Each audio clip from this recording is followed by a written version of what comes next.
Democrats don't speak for me. Speak for me, speak for me. Republicans can't speak for me. Speak for me, speak for me.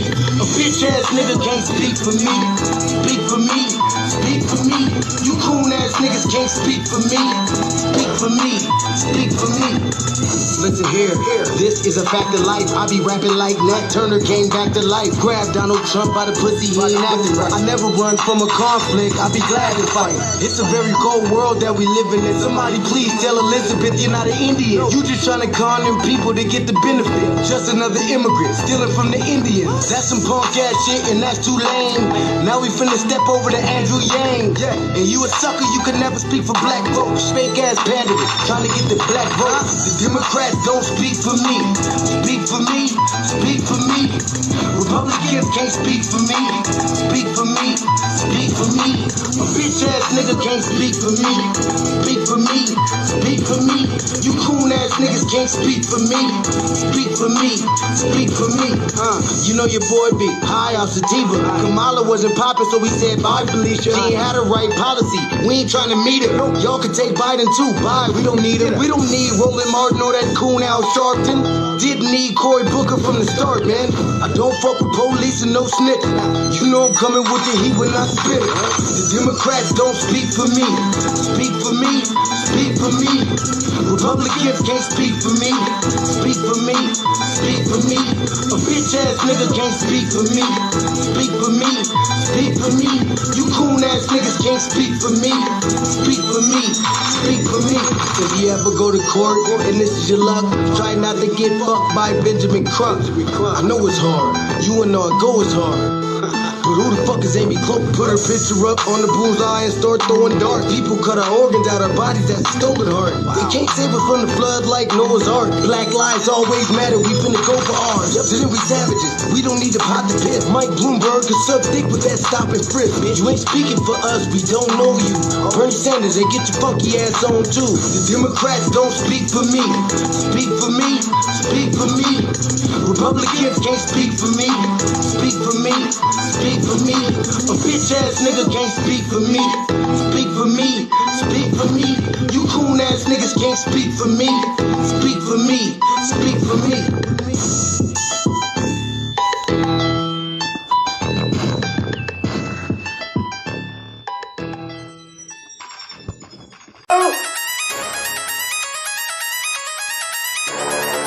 I'm talking about shout going crazy. People going crazy in them motherfuckers. Run that shit back, man. But it's nothing. Nothing. Got a woman on the bed.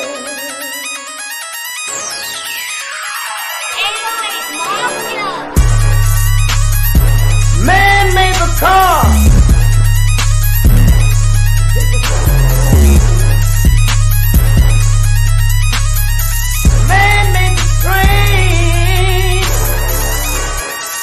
Carry the heavy load.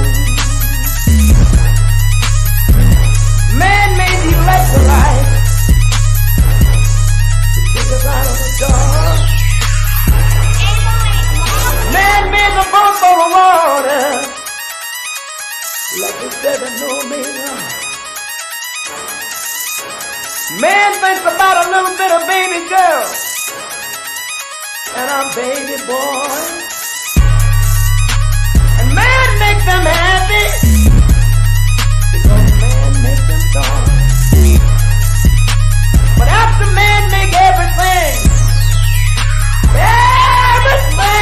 we can, do you know that man makes money?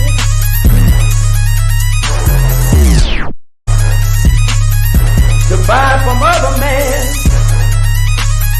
This is a man's world.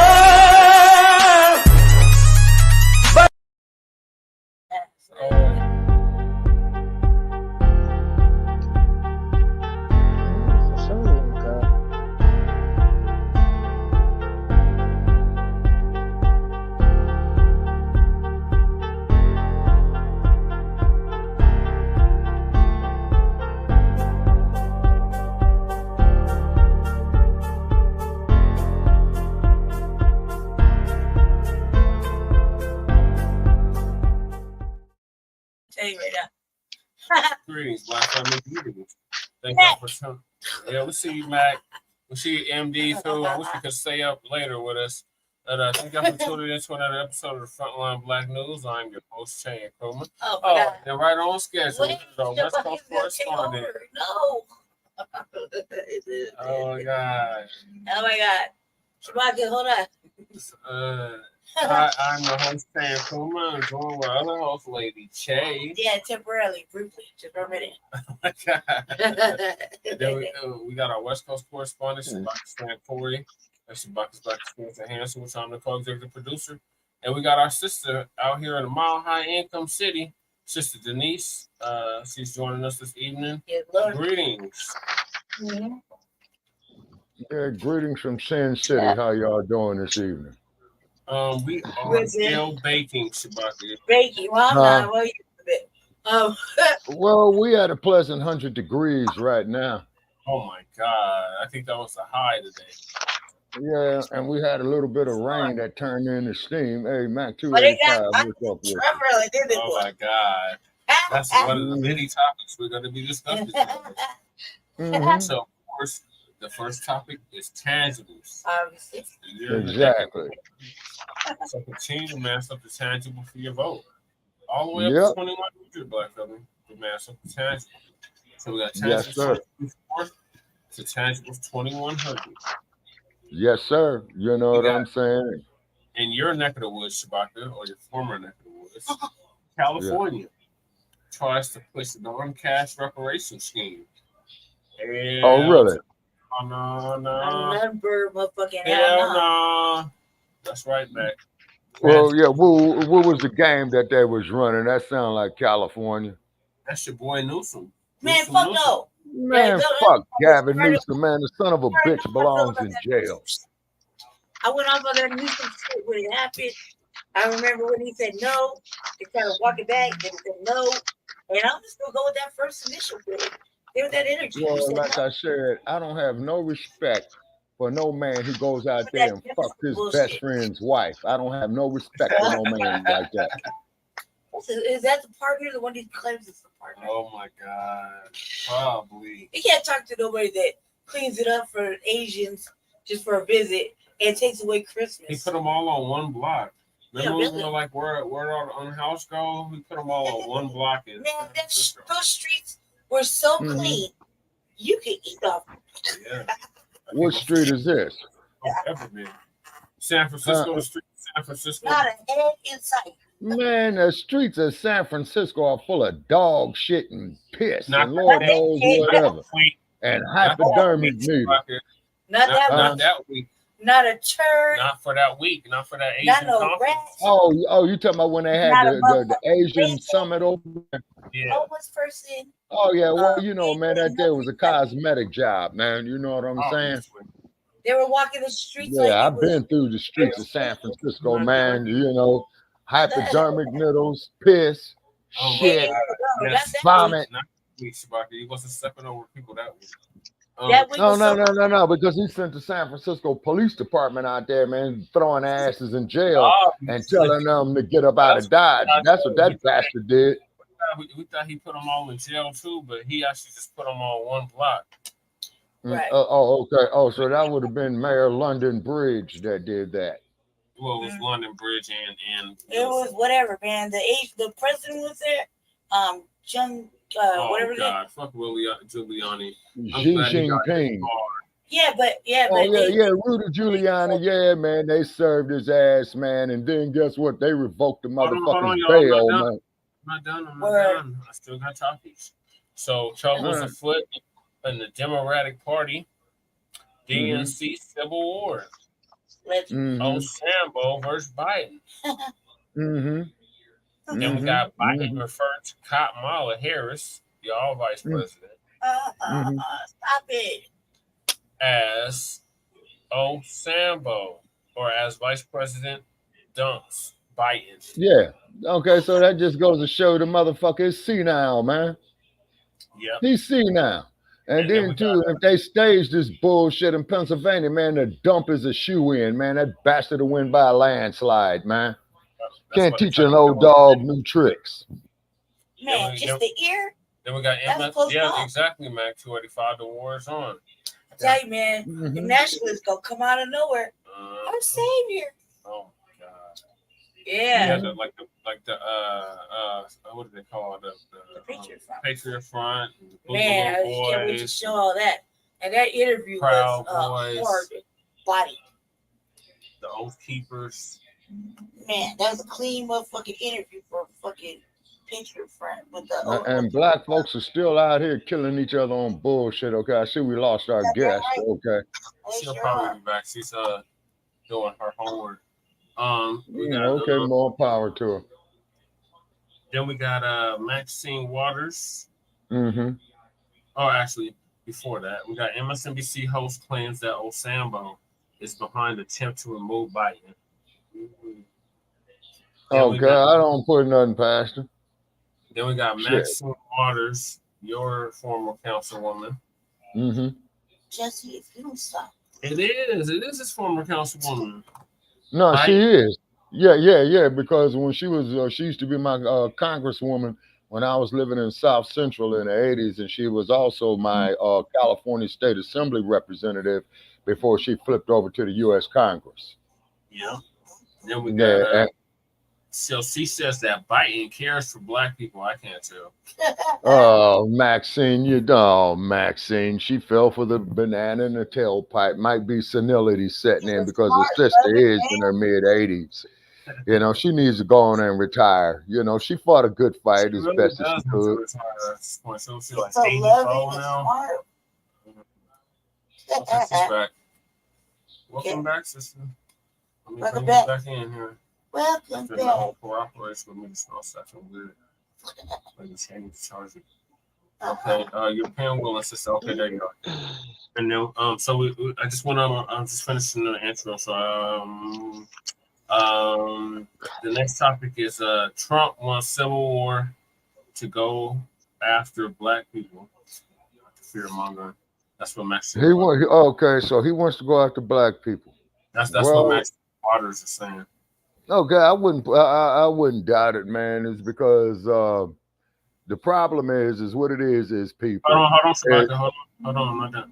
And we got breaking the dump as in human shit, and we want to make that perfectly clear. Right. Was shot today at a rally, injured, alive. Yep, and they kicked the dude who did the job off the planet. Yeah, that's what I heard. And then we got a man. Caucasoid. Spectre West Plymouth says reparations for FBA will cause society collapse. Bullshit. And if I wouldn't give a good goddamn if it did, man. We built this motherfucker. You know what I'm saying? I wouldn't give a good goddamn if it did. This country, that's right. And then if we have time, Jay Dizzle went over the new COINTELPRO. Oh, okay. Yeah, shout out to Jay Dizzle always. Good brother. Link, so hopefully he'll be joining us. But yeah, greetings. Thank y'all for joining us. Those are the topics for tonight. So, Shabaka, what's happening in the Sin City? Oh, Sin City is hot as hell. Hold on. Actually, Lady Che has something to say first. Go ahead, Lady Che. I just want to say hi. Hey, Matt, I was say hi. I was celebrating. I was feeling pretty good. I was feeling pretty proud of myself today. I was there. I was on my bullshit as usual. I was on Twitter. The Twitter thing, fighting motherfucking racism and white supremacy, and giving motherfuckers a speech when they call me a racist. Call me a racist. And I was like. You sound wonderful. He said you sound wonderful. Yeah, I was in the back. There's like in the back. Super small, like a motherfucking big ass beach ball. Like the way you play volleyball with all your buddies at the pool. Big old air. We're like, oh my god, it's so bad. So, but I was over there giving them that. I was on my business today, and the other one called me a racist on Black Twitter, right? And I was like, racist? I said, black people can't be racist. I was going to add, or anti-Semitic. Okay, Lady Che, let me ask this question. Yes, sir. What institutions do we control? Right, food production. I was on my bullshit today. I was like, no. What I was gonna political say that. parties that we control besides none? Nothing. And I said, What I said, state legislatures or that we control to implement this so-called black racism I said, besides yeah. none? So I answered the question. I said, "Look, check it Oh, out." besides none, said, there is or I Yeah, said, that's my point. I said, black people can't be racist. I said, now, I said, me, I'm a separatist. And then I'm a separatist and black nationalist. I was like, I said something else like, based on my experiences with the dominant society, woo, woo, right? I said personal experience and whatnot.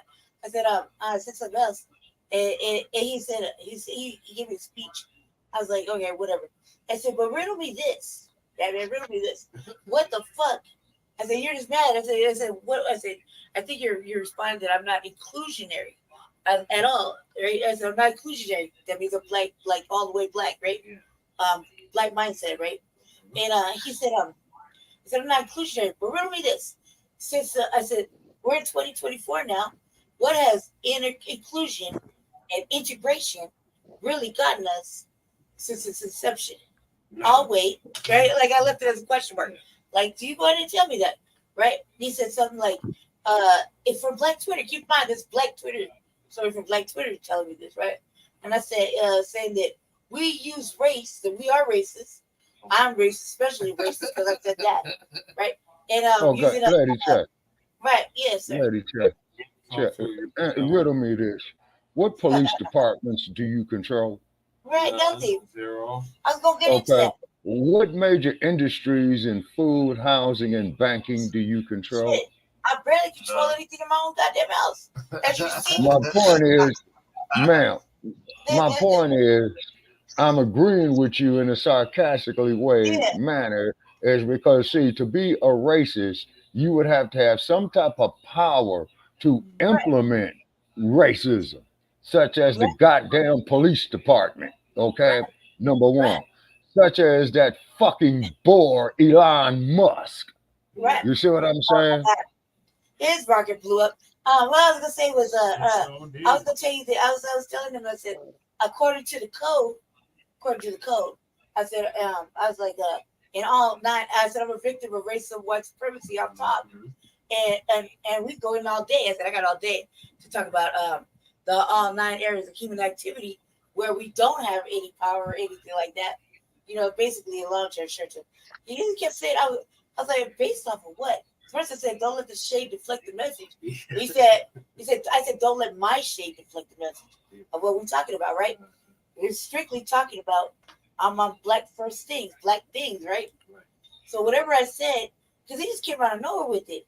I said, whatever. I said, you're obviously responding to something I reposted with a possible commentary on it. I say, so if it's not about my shade, then what is it about? Right. Because that's what I thought it was about.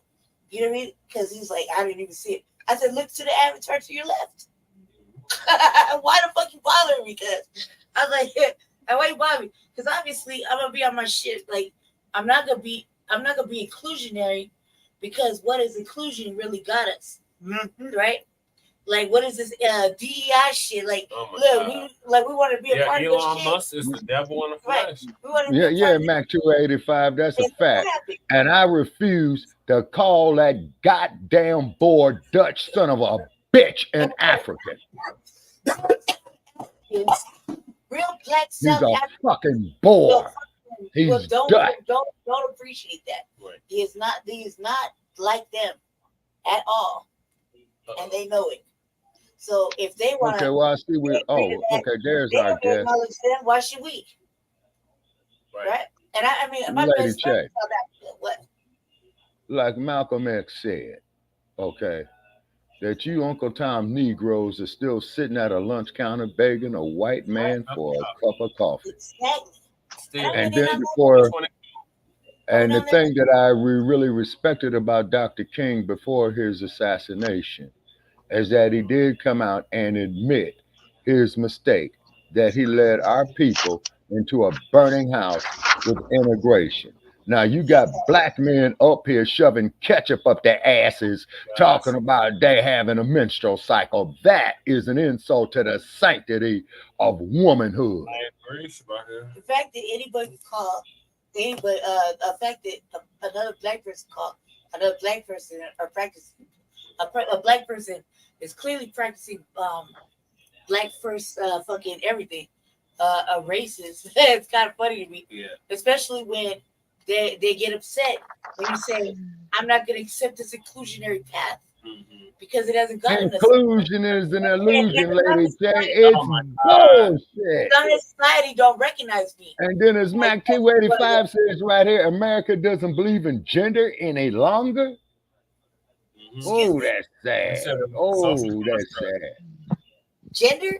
Yeah. What the fuck? I heard no, Mac 285 is right because you ought to be seeing this shit I've been checking out over the net recently. Like that? Yeah, that's what they're trying to say. Oh my God, guys. They slapped themselves. Straight bizarro world. Like, what do you mean? Like, that's, I mean, I'm 44 years old. Yeah, see a baby, it comes in two formats. Boy or girl, or something with a little something, and something with a little K. Yeah. You know what I mean? So that's boy or girl, right? X or Y. You know, or something like that. Whatever the chromosome thing is. X, you know? X is for the woman, and X, Y so, is for the man. So to me, there's only two. And then you got, you know, then you got your race, the races. Your races. You know what I mean? Or your ethnicities, nationalities, etc. Right. That's it. That's all there is. You know what I mean? That should be the basis. You name your kid, raise your kid. That is what it is, right? So what in the fuck? Everything else right now is sci-fi fictional fucking characters. Like, because I feel like that. I feel this way, then you're gonna acknowledge me as such, even though I was born as such. Like I said, garbage patch kids, like and motherfucking fictional characters could get legislation, but actual black folk don't. That's an issue. You know what I mean? When you start the Joshua syndrome. Remember Joshua, brother Che? Yes. It's not fair. It's not fair because the agenda is multi-trillion faceted. Like with. It's one thing to be. You know, somebody has the audacity to ask me today what the agenda was. Oh my God! And I said the Gay Manifesto, 1973. That's that's brought to you by Richard Nixon and Henry Kissinger. It's not really that bad. Like if you break it down to the senses of gay, lesbian, queer. I said they got more. They got enough flags to be their own country. Trans. That's it. Those are the basic fucking 5 levels. But when it became more than that, and they started doing started to skip the psychological testing for the surgeries and for bringing up sexuality. Trinidad is where they do that shit. It's all that crazy shit. It's like what? Trinidad is where they do those surgeries. No, they don't. Yes, they do. Here. They do them in Trinidad. No, they don't. Trinidad, Colorado. Yes. Oh, I don't know because they could do them here. It's all about that. Trust and believe. Because I know. They send them down to Trinidad. That's no, they don't. Anyway. Trinidad is like the #1 place in the country for that shit. Is it really? Yes. Crazy. Why the fuck would you go down there? There's like nothing down there. They have good surgeons out there. What the fuck? Anywho, it's not that. It's just that well, when they started getting like a little bit too much, like a little too crazy with it. You know what I mean? When you know you don't live that lifestyle, but you benefit from the reward, from the benefits that you could get from it, such as housing, certain types of benefits. It is more difficult for Black people to get. That becomes a problem. You get certain protections. Mac, no, I ain't lying. Yeah, you get more protections. You seem to figure out that if you're Black and a certain thing, or Black in a certain sexual identity or gender identity, and you get taken off the map, people think it's because of your secondary identity and not the fact that you were Black, right? Yeah, you Black first, no matter what. At the end of the day, when they take take you off the map, it was because you were Black, right. And then all that extra shit. You know what I mean? All that extra shit will factor in somewhere, you know. But when it's unnecessary, it's because you're Black. Right. You were Black. It's not your fault. It's not nobody's fault. Just you were Black. Because you were LGBT, and that extra shit, or whatever the fuck. And that extra shit is like, you know, secondary. It's like, the way I identify, Black, Indian, French, right? Okay, period, right? And then I'll be like, I guess you can't get me to say him or any of those pronoun bullshit because I'm 44, so I'm Generation X. So you can't tell I present as a girl. I'm a real life girl or a woman or whatever. Then I don't know what the fuck to tell you. I should never tell you I'm a woman, right? Or describe what a woman is, because that's stupid. Like, well, remember our Vice President and our Supreme Court Justice Ketanji Brown Jackson couldn't even define a woman. Man, you just asked me. I'll tell you real quick. A woman is described. Oh my God! It's real simple. Man, I hope that bill don't pass. We're the only ones that hip spread during the motherfucking our turning into women. We're meant to bring in life. I hope the Republicans shut that shit down immediately. Body shifts and everything. You can't shift like that. Yeah, so transgender boys and girls going into the U.S. military. Oh hell! Good Lord. And you know, I don't even know why they would want to do that. Remember, back then, it was an issue with being gay in the military. They were getting hurt. Yeah, until they were getting beat up and tortured behind the scenes. Sample came up with you know what I mean? Don't ask, like, don't tell. Yeah, no, that was Clinton. No, that was Clinton who came with don't ask, don't tell. Man, why would you want to do that to yourself? Like, Sample double down. Remember how many motherfuckers were getting hurt? They were getting beat up behind the scenes with their own their own troops. Yeah. You know what I mean? Like they were just getting fucked up in the barracks. Yeah, they couldn't say nothing about it because they were closeted or they couldn't say anything. Right? And now you want to go in actively, openly, whatever you're feeling about yourself. You're however you identify, whatever the fuck this is. Are you serious? Like, why would you ask? You're rich. Says you're rich about it. Well, I think he meant to say you're right. No, brother Mac 285, I ain't rich, man. You know what I'm saying? Right on, man. Yeah. I wish I was rich. You know what I'm saying? That's like, did people forget how much they suffered physically behind that? Just even coming out or being in those kind of sections? Well, see, Lady Che, off of research that I've done over the years, these individuals with this lifestyle had been abused. You see what I'm saying? And so in a way, I feel sorry for them. You know what I'm saying? And what happened? Yeah, but they've been abused, and they're coming up to get this confusion. You see what I'm saying? Look, you got to deal with a lot of people that don't agree with a lot of different things, and you're putting yourself in a dangerous position just to be who you are and serve your country. Like, if you want to serve the country like that so badly, you got to realize that, like, did you forget all the fucking history of fucking I said it just right. History of all the abuses and atrocities done to people living, quietly behind the scenes as gay, lesbian, or whatever. You know what I mean? And in the military, they were getting fucked up and hurt and or killed in friendly fires and whatnot. Like, come on, man. Like, why would you do that to yourself? You're not a martyr at this point. You put yourself in this ugly situation. Right. Like, you're asking for the immediate hate and like danger to yourself. That's unnecessary. Yeah. Like that I care about that. Like that. Don't do that. Don't do that. Right, you are. Don't do that though. You're not bartering nothing. Gotta move to the first topic. Yeah, he said Sarge will be our guest host. Oh my god. What? Oh yeah. Chewbacca. Hey, he's on his own. No, he's on his own. Chewbacca, why? Chewbacca. Why, Chewbacca? Why? For sure. And when that heat comes on his ass, man. It's Tuesday for Chewbacca's Black Conspiracy Heads, where our Chewbacca guest their host shoulder will be shrug you like, Sarge, the one and only Sarge. No, Chewbacca. Mm-hmm. No, he's like, and Sarge will not be representing our platform. Sarge will be representing himself. No, I'm asking everybody to call in and give Sarge the business. Yeah, Mac 285. Yeah, please call in and give them the business, man. You know what I'm saying? You don't let Sarge run it. Want everybody. Today. You gotta stand on that, man.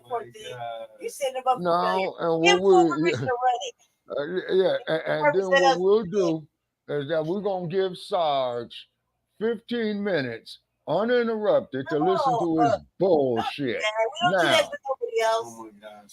Take down notes on what you want to countermand him with, okay? And then when he yields, he in trouble.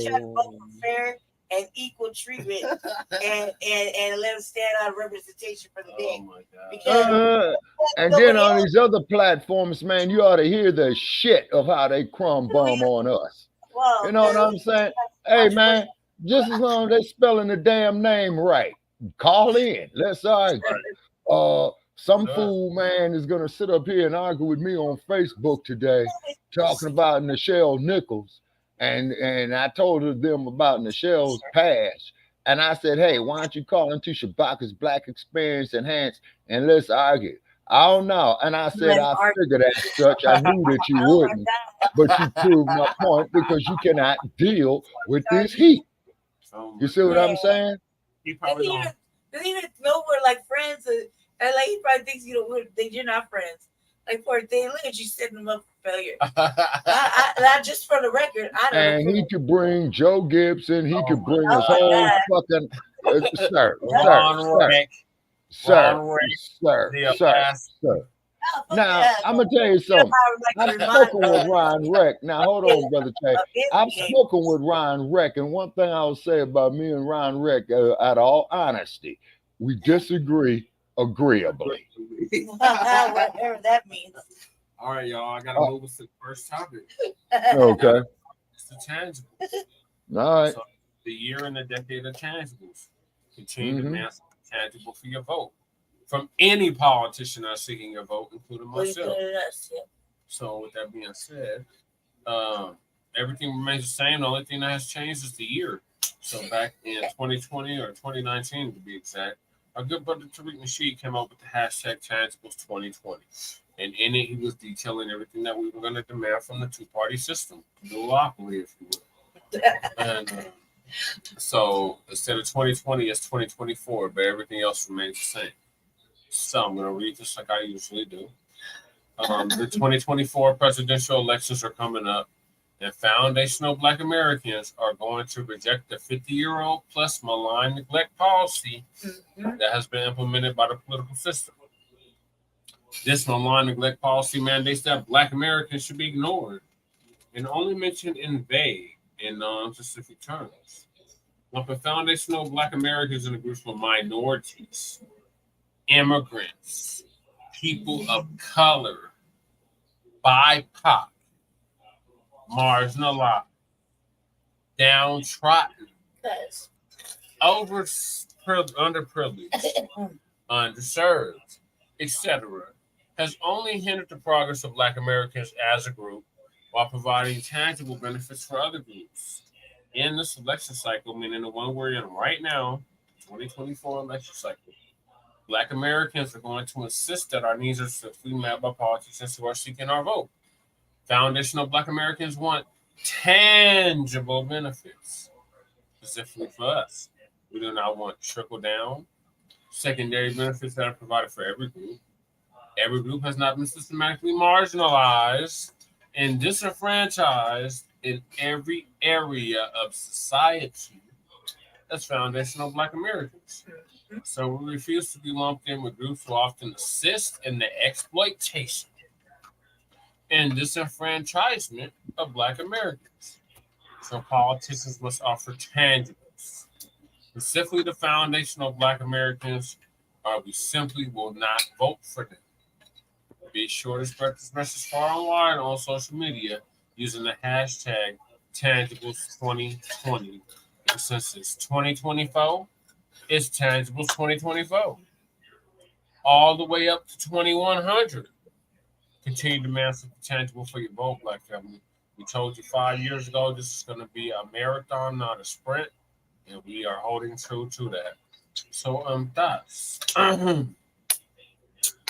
Let's hear from our sister Denise. What are your thoughts on the tangibles? 2024 all the way up to 2100. Oh my God, SARS needs to wake up. Don't encourage you, man. Don't encourage you. The madness of these two. So messy. We can't hear you, sister. Wait, yeah, sister. One more time. Your audio's not connecting with us. Yeah, we can't hear you, sister. You might have to connect some headphones to your device. I don't know what you did last time, but we can't hear you. All right, Shabaka, while she's getting her sound together, what are your thoughts on the tangibles? Cut the damn check. $950 trillion. And I wouldn't give a damn, man. And I would not give a good goddamn if it bankrupt this fucking country. Not at all. The day of the ass scratcher and the Yassa boss is over. Go see Herschel Walker and Tim Scott. JG Wentworth. It's our money, and we want it now. Right now. Exactly. Now, but right now. Not later, but right now. Right now, shit. Right. It doesn't stop till motherfucker feel satisfactory. Shit. Right, and I'm tired of I this. encourage you to just go collapse the economy. Fuck all that. Fuck all that, man. I encourage you to go listen to the Black Authority of tonight. Yes. He answered all the reparation questions with their reason. Yep, Some people are just doing the most, stupid shit, but he had the patience to answer all the questions because he had a little homework, like give you 2 questions, you'd answer them online. So today's education for the Black Authority was right and exact. So that was another lesson for us. Okay, so we lost our sister. Okay. She'll be right back. Hopefully she'll chime back in. But moving right along. Hold your vote like you hold your swiller. My ladies like you hold your cheering. I was gonna say this. That currently we weren't really given an option. We weren't given options. They were, it was designed that way. They wanted Trump from jumping before he was starting to run. They placed him up there like, he was a danger factor. Look at today. So they placed him up there. 2, Biden had made it perfectly clear that there wasn't gonna be a fucking debate. Really, no DNC. And he didn't want any. They weren't really allowed to let the third party candidates even debate or offer anything. They had to do it. But it was like, what? They had the one with Jake and them was like done on was it Young Turks? Yeah, and that was a long time ago. And even then, they just had one yesterday though. Yeah, so I didn't know about that. But all I do know is, sister, I think we can hear you now. What I do know okay. Yeah, I had to switch my earpiece. What I do know is this: that you vote in local elections for something tangible, and don't allow the tokenization to happen. Like don't allow that, because right now, currently, the independents are the defining factor. So, and it don't matter if you're black and independent, as long as you're fucking independent, you gotta have the vote. Although, we'll say this, I feel like we didn't have a lot of traces to take from, and the media has been all over, both sides have been providing all sorts of mismatched information. So you don't really know what's true or what isn't, but I do know what I feel. And what I feel is like strong armed into a forced decision. And that's what everybody should feel like. And none of them were really about us at all. There was mostly pandering and fear mongering and fear and forced fear. And that's what I don't like. I started to lose hope in the election process just because of that. Because we didn't have a choice. We didn't get to have a word And that's why everybody's been fighting so hard with the third party candidate or the couch. Because, you got people switching up and forgetting what they lived through as Black people during both parties. And so that's the part I don't like, and I feel like I have a little bit of confusion going on because I don't know how to answer. I don't know really what to say to the people that we try to educate. Except, man, I'm starting to lose hope because of what I'm seeing, and I can't necessarily trust that it's right and exact. I'm just gonna have to go off of what I feel is gonna be the best representation. And like your own party members are gonna say they're not gonna put vote for you, and they're gonna write someone else in or go with their conscience. What the fuck does that mean? Right. Are they telling you, hey, look, we're gonna hold this $90 million because George Clooney said hell to the nah. Yeah. And unless you drop your motherfucking stupid old ass out, we ain't gonna let you get these monies. And then we're gonna put the worst option up that had been MIA for like 3 years. Right? So we'll put her up, and now all of a sudden she a real life threat to the motherfucking the entertainer who's been entertaining a line the whole time. So I mean, really, what kind of choice is that? So it's the illusion, of course. It's an illusion, and it's stupid.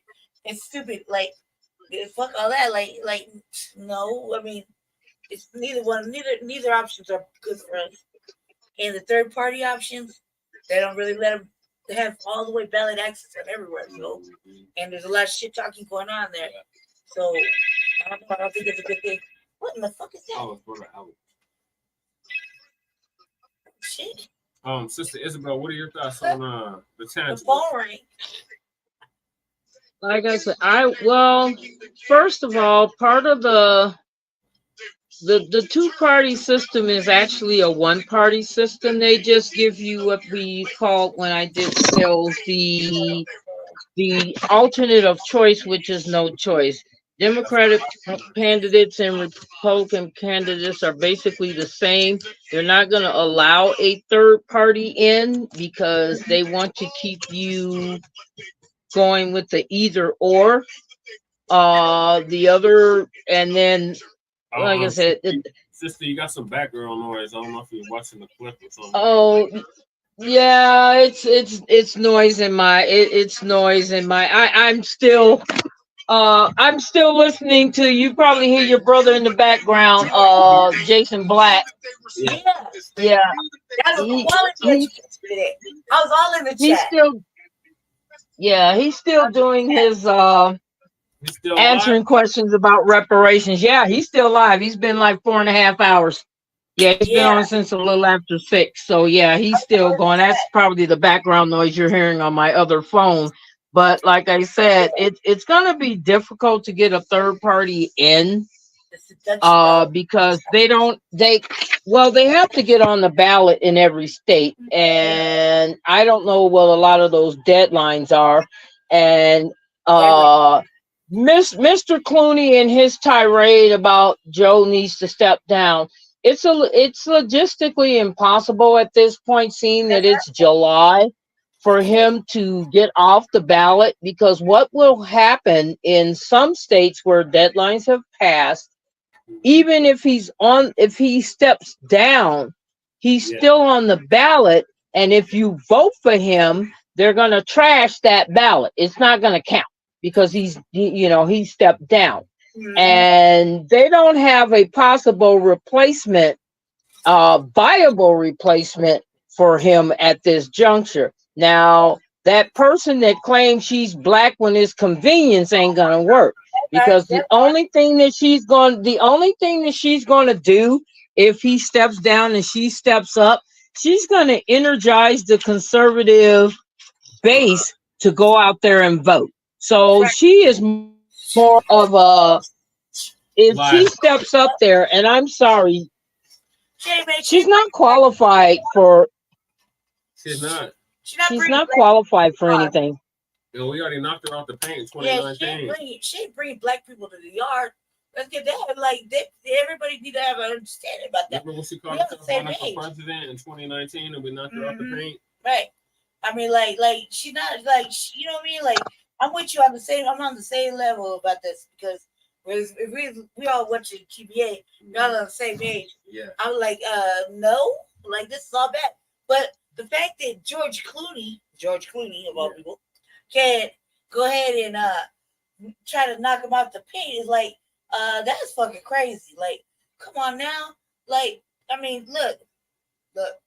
They don't have no viable answers. They don't have no replacement. Well, if they'd have ran a proper primary, they would have had viable alternatives. But because they basically shut everybody down except Biden, and knowing the knowledge that they had, this man had cognitive issues. I'm not going to call him demented at this point, but he had cognitive issues, and we all know this man has been, Freudian slipping and gaffing for the last 4 years. No, you sure right. They already knew this. They sure right, and it's them. They did this to themselves. Yeah. They the ones, but they were the ones. Biden said he didn't want no DNC, he didn't want no debates. Except one with him, and nobody else could have a chance. I mean, so this is their fault. In the so-called democracy, it's their fault. And it's like the choice of Trump. Like he wasn't even. Yeah, she's not even vice president. Like for real. And so I'm on the same page, but like when the donors holding away 90 million allegedly. Like, come on, man, you gonna hold this motherfucking money up, freeze this money up because you don't want them there, but you ain't got no other options or answers for it, and there's not even a choice. And then motherfucking Clyboard, was it Clyboard? Yes, Clyboard. Are you sloganizing? Yeah, quit. Y'all quit that. Like, we're riding with Biden. We're riding with Biden. You know that sloganizing? Yeah, sloganizing kill. Right. That's the sloganizing, right? Yeah. We're riding with Biden. Riding with Biden. Yeah. Well, he's right, though. You're right. Y'all not getting nothing. You'll never get it. Show right. You show right. I was watching it all over it. I'm like, none of this is good. And it's kind of set up for failure. As I said, I'm starting this little hope. Because the way, if you could control it like that, whatever with me. It's going to be interesting to see what happens when the DNC happens. Well, first of all, it's happening in Chicago, and my home people, that's my hometown. And my brothers and sisters in Chicago, they're hot. And they're gonna try and just make it so that they can't protest, but they're going to be on the news because like protesters within like 3 miles. And then check it out. I said when the Chicagoans were over there saying that they were upset. Brandon Johnson. They was upset with Brandon Johnson about motherfucking the influx of migration and this shit. And so when they said we gonna turn it red, it was only in regards to that. And it didn't really mean they just wanted to get the and like you don't really mean it when you say it like that. You mean that, hey man, get with the program, do something about this shit. Stop, flooding us and stop taking away from us, right? Yeah. Look what happened. Here's the problem with Chicago politics. Okay, you had Lori Lightfoot, who wasn't that, she's a little too arrogant, and she crossed the police lobby. She crossed the police union, so that's what got her out. And of course, she didn't really do a whole lot, but Brandon Johnson, it's, the way Chicago politics are structured, it's pretty difficult to get him out. And basically all he's doing, what's going to happen in Chicago, I can tell you with pretty much certainty, because I was born and raised under Daddy Daley. And when I lived there. I remember Big Dick Daley. Yeah, Big Dick Daley. Richard M. Daley. Yeah, he told Martin Luther King is that when he marched through Marquette Park, man, you're doing it at your own risk. And he says, keep in mind, Dr. King, is that Chicago has certain traditions here. It was the home of Al Capone for many years. Yeah, it was. Yeah, but see what happened when he went through Marquette Park? Because, like I said, I'm from Chicago, and I was Matthew Hale's That was Matthew Hale's neighborhood that he walked through. Chicago is a very segregated racist city. It is, even though it's a lot of black people there. Segregated city in America. Yes, ma'am. But you cannot, like I said, when King went through there, yeah, he ran into some issues. But see, Brandon Johnson ain't really the problem. Brandon Johnson is going. He's on the party platform. What they're setting up in Chicago is what got set up here in Denver, Colorado, when Brother Hancock fucked it up so that there'll never be another black mayor in Denver. And that's what's going to happen in Chicago. No, you mark my words. The next election that comes, it's a white person that's going to get in as mayor of Chicago, and it'll be hard as hell, if ever, that a black will ever get elected as mayor of Chicago. I can tell you that with certainty. Happy Haynes was like not another black. Yeah, that was she said that to me, right? Yeah. Look what happened to Jesse when he was running for mayor here. You know, it was all fucking like Hancock said it directly. Yeah, he did. Without saying it directly. When he did that stupid you know what I mean? The rules was gonna divide everybody. You know, after he just did daps and hugs like a week or two before when we seen him outside. Yeah. You know, he's there to lock seats. Yeah. So you know, yeah, Hancock ruined the chances for another black to come in behind him, because you have to realize what they've done to the neighborhoods in Denver. You know, it's gentrified so badly that some of these, I mean, that's what you're dealing with in House District 8. They got that Central Park gang over there, and we know who they're riding. That's what's going on in House District 8, because egos get in the way. When we black folks start doing stuff, the egos get in the way. So before Leslie Harrod vacated her seat, what she should have did, they should have coalesced and came behind somebody. Now you had the young boy was trying to run, and then he stepped down, and then they didn't do. We knocked Deontay out the paint, and then Quan got in. And then Sharon this from jump. I could have sucker battleship in. I would say it just like that. But see, they couldn't come together and get behind one person. Everybody had to do their thing. One black person. That's what I'm trying to say. And a black person could have ran up against all Lindsay. Individuals and the damn caucus, like I said, they voted for Lindsay.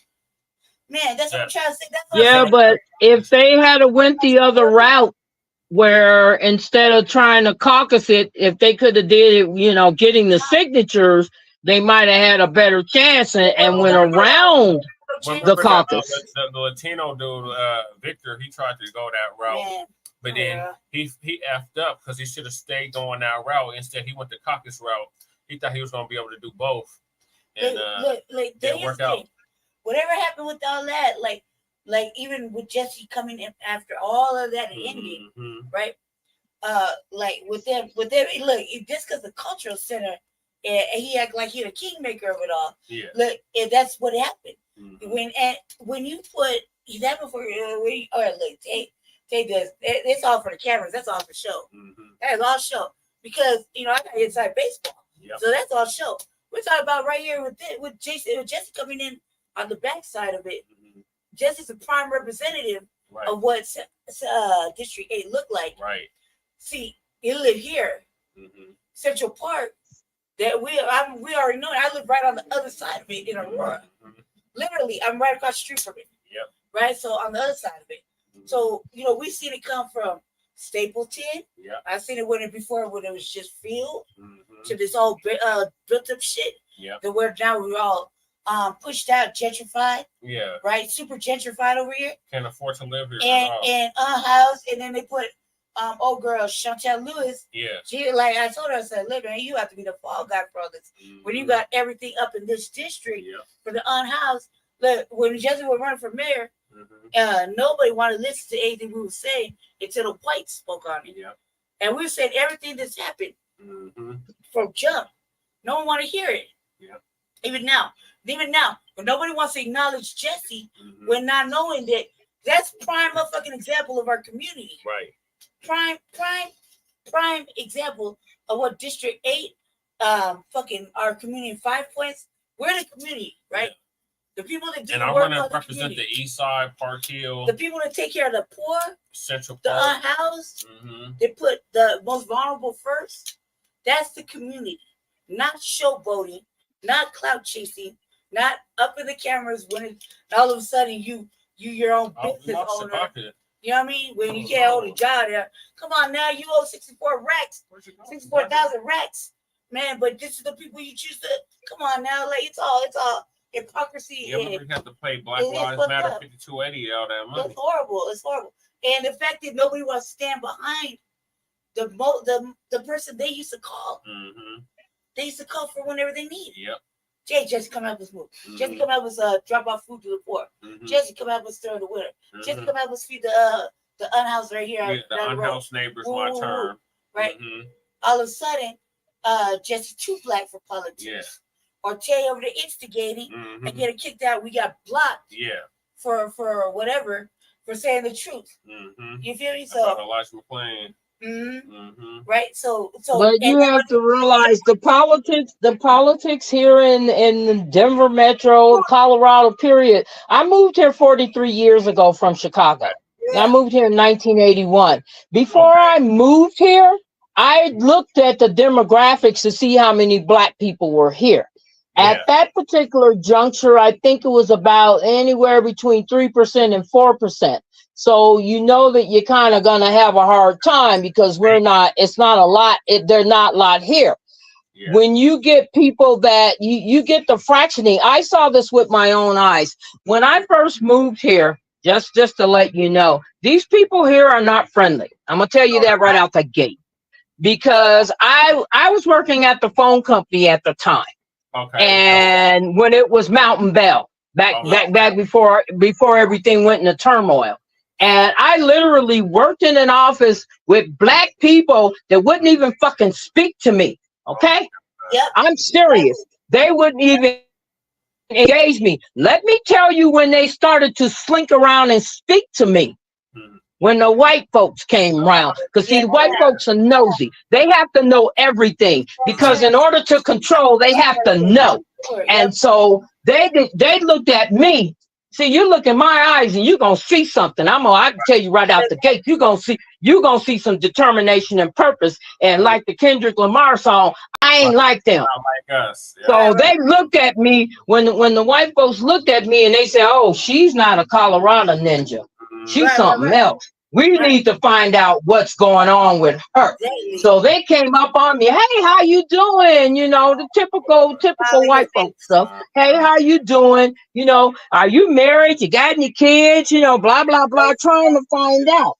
So then when they saw the folks talking to me, then one by one they came over. "Oh, hey, how you doing?" But they never engage. They're cliquish and clannish. And they only stay within their group. See, they never reach out to try and talk to other people. Right. That's just the way they operate in this city. Yes, ma'am. That's the way they operate here. So it's going to be extremely difficult, because see, when you start talking the Black agenda, then you start talking to people that walk in fear, because they're too fearful to stand up for what they know is the right thing, because they don't want to lose their butter biscuits. That's right. So that is. I came here in 88, 89. I'm 44, and I've seen it. I'm a part of the system, so I seen it from the bottom, right? Yeah. And I've seen it the same way, and it's very cliquish. It's wrong. So when I'm very direct. I'm from California. I'm very direct with saying that this empowerment shit that they talking about is not really what it is, because they don't live it, breathe it, will fight for it, die for it every day. They on that level. And that really is I used to say that shit was treasonous, that was lying to our people, causing confusion, that is enemy to our shit. Right. You know, as I used to call it about the cultural center. I stand on it. Really mean it. I'm saying. You know, because when you provide two Welcome back, sections, Shabaka. you Yeah, can't you know, the white they people, kicked me off for some odd and reason. you are Oh, usually no. the black folk, but you let the Yeah. white people come in to black community, and black communities, whatever, as small as it was very much like how you say, and it still is. And in order to like galvanize empowerment here, I feel like you can't really. I have to say, like, honestly, and it sounds very I wrong. have to admit, I feel like I only got like 10, 15 people that are on code and Jason empowered. Blake tried to tell me about what? How many You know years what I ago was that now? Yeah, 6? see, Lady It's K, very that's what they terrible. did in North But Oakland. it's exactly how you say. It is exactly how you say, and that's why when Jesse had the black, when Jesse wanted to have a black agenda according to the new black media standards, right? It was like laughed at the Contra Center, but yet they go around and on that same note would have Candy C the Bucket trying to talk about reparations, and I shut that shit down, like real bad. Like, you don't get to ride this wave, you're not qualified. Yeah, because you're trying You to feel me? make it all inclusive, black and brown, and all that shit. There's no such and thing. then No.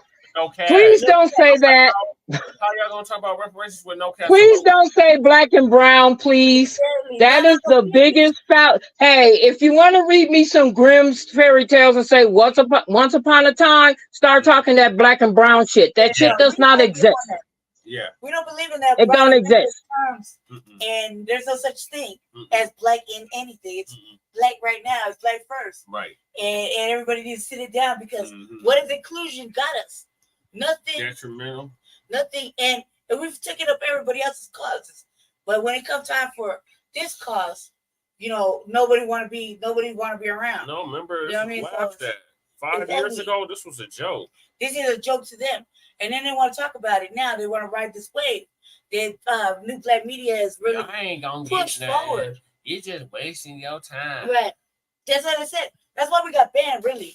You know, from the cultural center stuff, because ultimately, I told Tay, you know, he was bug broken. Yeah, that's how you got muted. Dusted off. Yeah, she got muted. Right. And then check it. When he was so you got Jesse banned, but I was already not allowed in the cultural center because And you know they practice a level of colorism. The whole frontline campaign. Yeah, and like I want to agree with Sister where she was saying that black and brown coalition shit is a bunch of bullshit. No.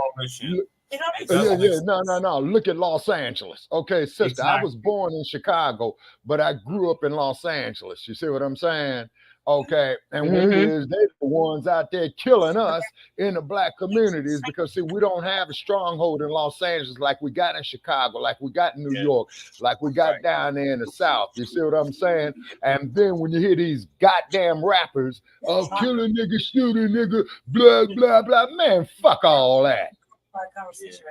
Yeah, well, see, you have to realize that the rap and hip hop to a certain degree has been co-opted. See, you got see, when it started at its origin, it was different. It was something different. You know, you had your conscious and but see, what happened is this is how they erase you. Okay, check it out. No, the first thing they do is start saying black and. When you hear them start talking black and, go get your gun, go get your axe, do what Jimi Kendrick said, pick up that axe and fight like a farmer, because that's the first step to erasure. They start commingling you with other groups. They'll say black and brown, black and Asian, black and indigenous, blah, blah, blah. So if you buy into that and you don't speak out, then they go to the next step. They'll start devaluing all of your quote unquote culture. I don't like that word, but you know, that's what we got. They start devaluing your stuff. And basically it's the same principle. Look at gentrification. Okay. The first thing they do, okay, let's do the Koufax and Havana thing that Brother Jeff's been doing all this week. Okay, let's do that. No, let's go there. Just to point out, the first thing they do when they try to devalue property, there's drugs, there's crime, there's, you know, they're unhoused people. Well, why are they unhoused? Your policies unhouse them. Why are there drugs? Because you dropped them on them. Why is there crime? Because when people are poor and they got no money and they want to survive, they're gonna rob, cheat, kill, and steal to get what they need. So now they're saying, oops, Houston, we got a problem. So let's send in the police to clean this up. In the meantime, the property's getting devalued. Your carpetbaggers are coming in to buy that valued property. The next thing you know, if you cross into Havana, there's somebody gonna be arresting to shackle your ass up and take you away because they've stolen everything. This is how it starts. You know, it's just like the crack thing. When they start dropping crack on people, where do you think that come from? I mean, let's be real. I'm black. Where's a black person gonna get that kind of weight to drop unconnected? It's not going to happen. Right. You know, you're talking about intelligence is dropping it. Just like they destabilize countries all over this planet with U.S. intelligence. They destabilize black communities if they ain't running highways through it, eminent domain, urban renewal. That's how they take your stuff. You know, if they can't take it that way, they'll kill you and take it like they did in Tulsa. That's right. That's right. And then also too, sister, if I may add to your wisdom, ma'am, it's just like how they built the Dan Ryan Expressway through the heart of the black community. You see what I'm saying? Who you telling? Hey, I lived in the jets. I lived in the jets that overlooked the highway. I used to live in Robert Taylor. Okay. Where Dan Ryan rolled right through. Yeah, my mama grew up in the Ida B. Wells in the 1940s. You see what I'm saying? Right. Now, also too, sister, to prove your point even further, this is the same goddamn thing they did in the West Adams district over there in Los Angeles, because the West Adams district used to be like where you had a lot of blacks who was coming to Hollywood, making them a little bit of money. There was buying it right now. What had happened was, due to the crack epidemic, mama and daddy passed away. Now it's left to the kids. They selling it to them damn Koreans. And do you know that they went up there and gated that goddamn community? And then when we go to Los Angeles, Brother Chad, I can take you right to the front door where Marvin Gaye got killed on the corner of 21st and Gramercy. You see what I mean? And then growing up in that area there, sister, going back to where I grew up in the late 60s and 1970s, all the goddamn black businesses is gone. Every fucking thing is written in Korean. You see what I'm saying? And then when the party happened in 1992, and then everybody was up there talking about, oh, well, you know, blacks are hating on Koreans. But you forget, when little Tasha Harlins got murdered, okay? They gave that woman who shot and killed that baby. They let her off. She got away with it. She got away with murder. Yes, ma'am. And then keep in mind, summary probation don't don't get arrested again. Yeah, for 5 years. Right. Yeah, exactly. And then when a party happened in 1992, hey, no justice, no peace. Los Angeles looked like Beirut. I was there. I saw that shit. Well, they set it on fire. One was about the little girl, and then you had the Rodney King thing. And what they did is they changed the venue. They didn't get the trial with a jury of their peers. They took them up to Northern California, where the racial demographics is a lot different and the sentiment is a lot different. And so when they were acquitted from that trial, those police officers, that's when they set Los Angeles on fire. They burned the bitch to the ground. And so they had to do something. They had to do the only thing that they understand from black people, like when George Floyd died. You got to set the bitch on fire to get them to look, because the only thing that they acknowledge is money. So when you start taking their money from them, and then they had to hold somebody accountable. See, the George Floyd incident, that went global. It wasn't just the United States. They were protesting in England and France and everywhere. Yes, So ma'am. Yes, it Mr. was. Chauvin was the sacrificial lamb. The brother he had to go to jail because if he didn't, I don't know how much. I mean, they can only kill so many of us. You know, they can come in here with their military weaponry and they can already kill some people. And see, that's where you get a class of blacks that are scared to make that ultimate sacrifice. They would rather live under tyranny than die standing with their back up, looking a motherfucker in the white of their eyes and saying, okay, do what you got to do because I'm going to do what I got to do. And see, we don't have a lot of people like that. The children aren't being taught their history. They're going to these schools and they're getting whitewashed education, That part. or they're getting stuff that are totally, you know, it's being totally banned. And we don't have the capabilities of self-educating. We send our kids to these public schools for daycare, you know, big kid daycare, and they're not learning anything.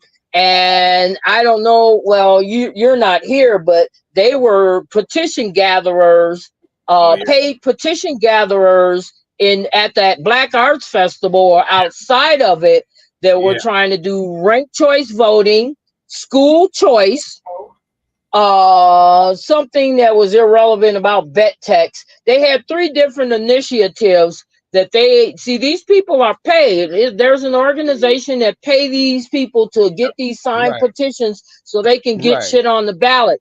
If these people fool around and let them pass a school choice amendment, you can kiss public education goodbye, even though it ain't shit to start with. But that money is going to get funneled to private corporations. The archdiocese is going to take money, and they're going to be able to freely discriminate who they let in their schools with fucking public funds. That shit's bullshit. Oh, totally, ma'am, totally. And to prove your point even further, they had a similar issue out in California with that, as where they had wanted to not have the public school children go to what they call charter schools, okay? And charter schools is where you get a bunch of rich white ass crackers that set up the curriculum, and they pretty much are semi-private schools. But the thing is, they can decide who can attend the school and who can't. Exactly. That's right. See, so that's what that bullshit is about. And then, sister, and then too, is like Mac 285 is saying the Black 2-parent household community doesn't exist anymore. This is why that's a lie. That is a lie. Okay, but hold on, sister. Please hear me out. Please hear me out. Please hear me out.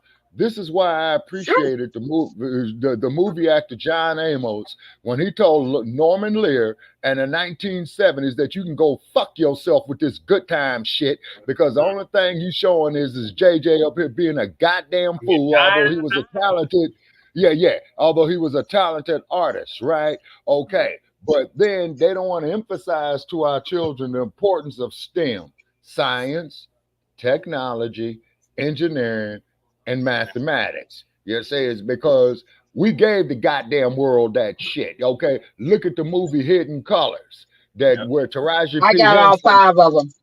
Yeah. You mean Hidden Figures? You talking about Hidden Figures? I got that one too. I got that one too. Yes. About that. Yes, I got that one too.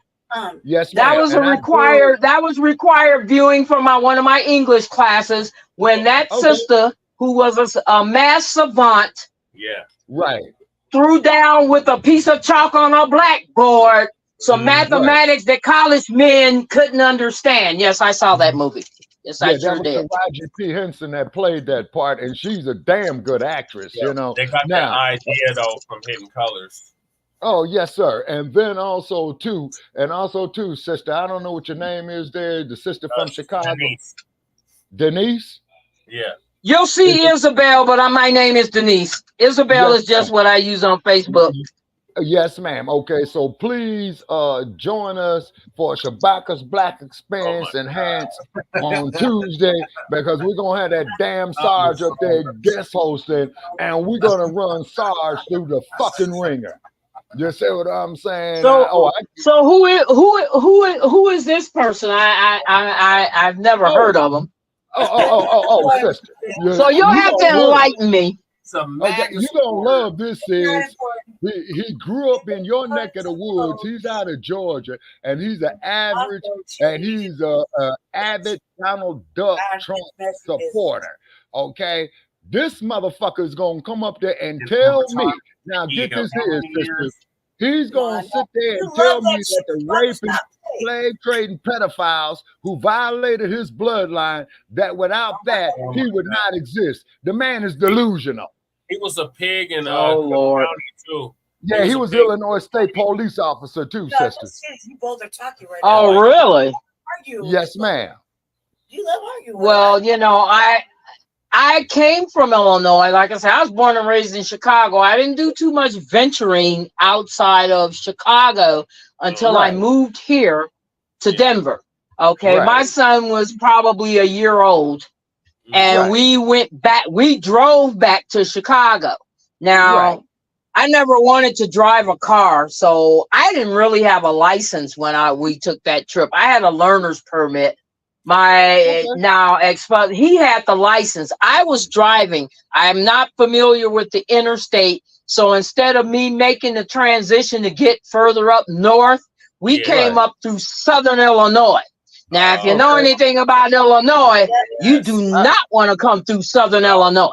Trust and believe. I've driven it, sister. Yeah, I've driven it because I drove from Chicago to LA, and I went through St. Louis, and I had to take. Yeah, you were up on the I-80 part. You were up on the upper part. So what we wound up doing. Go ahead, sister. What we wound up doing, we come up I-70. And we stopped in this little bitty town called Chenoa, Illinois. I was tired. I needed some coffee. I walked in the coffee shop to get 2 cups of coffee. And the entire restaurant turned around and looked at me, and it wasn't none of me nowhere. Okay. So it was like thank God they had it was a scene out of it was a scene out of Twilight Zone, seriously. So thank God I could watch the lady pour my coffee so she didn't spit in it. And I walked the coffee back to the car. And turned the key and started the car up. And so husband was like, no, we're gonna sit here and drink this coffee. I'm like, no, the fuck we not. We finna get the fuck up out of here. I said, we out. I tell you what, couldn't find the highway, the highway ramp to get back on the highway. Yeah. And the young ones with the pickup trucks with the gun rack and the Confederate flags was driving around us. In Illinois, wow. We got out of there. And he said, well, what are we going to do? I said, buddy, I am not stopping this car until I go somewhere where there's some black people. And we wound up driving all the way to Pontiac, Illinois, where the prison is. And that's where we stopped for the night. Okay, that prison you're talking about, is that Statesville, ma'am? In Pontiac, yeah. Yep.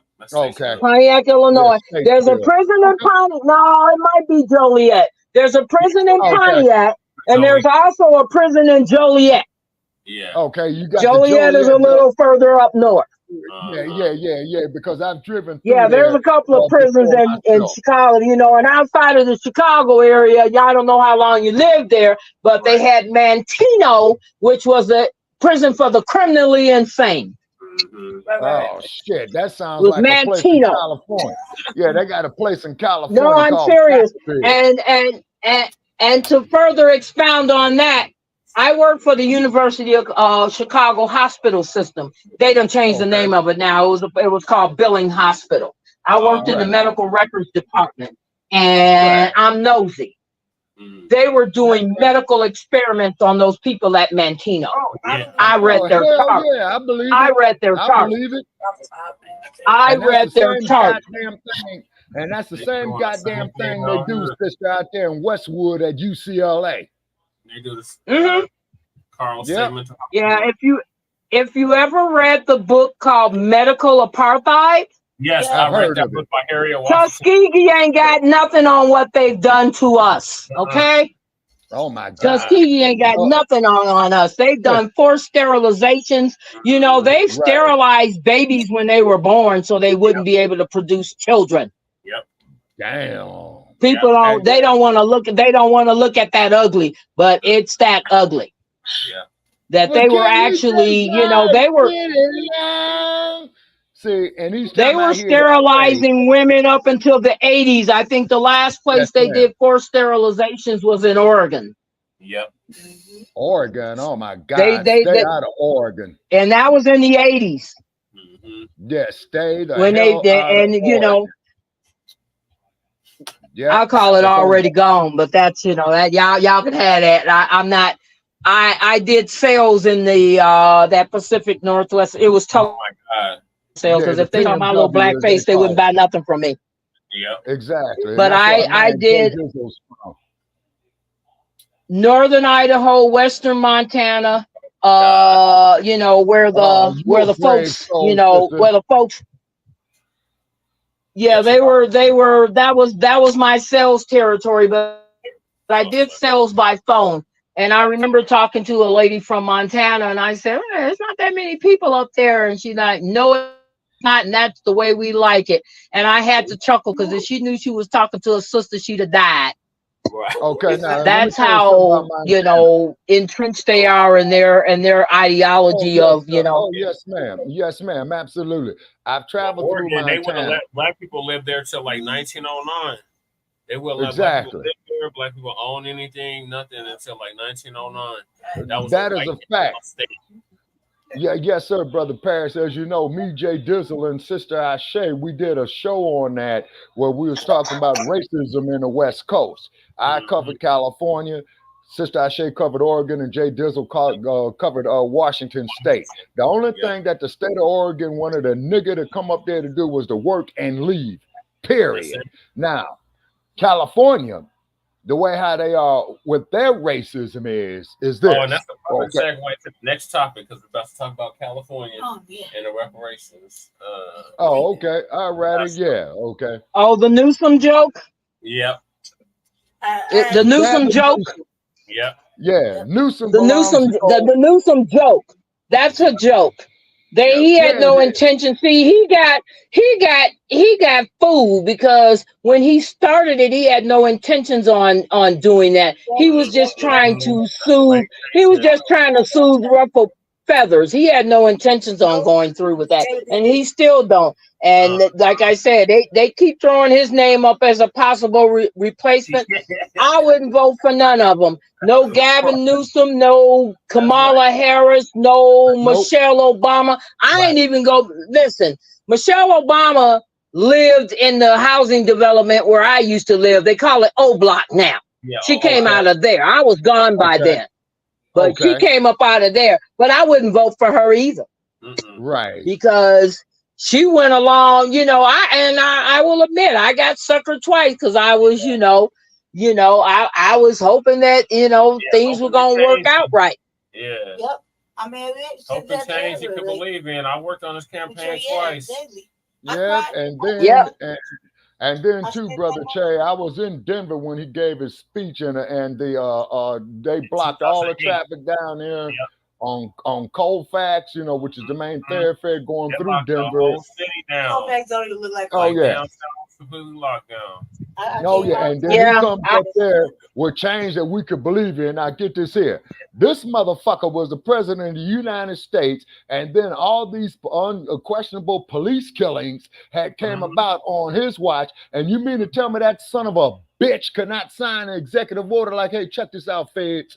I'm giving you a direct order. You're going to go arrest these bastards, and you're going to prosecute them. And the Justice Department, you're going to go up there to seize them goddamn cops' pensions and give the money to the families. Is because why in the fuck should the goddamn taxpayers have to pay for these rogue-ass motherfuckers? What you do is you get every goddamn thing that he owns and put that son of a bitch in a cardboard box.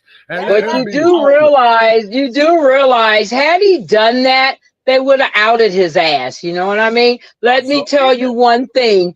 As an old person that's kind of been around a few blocks, let me tell you how they do it. They don't let you in the door unless they got dirt on you. So what's happening to Diddy right now? And see, what disgusts me, it ain't so much what he did or didn't do.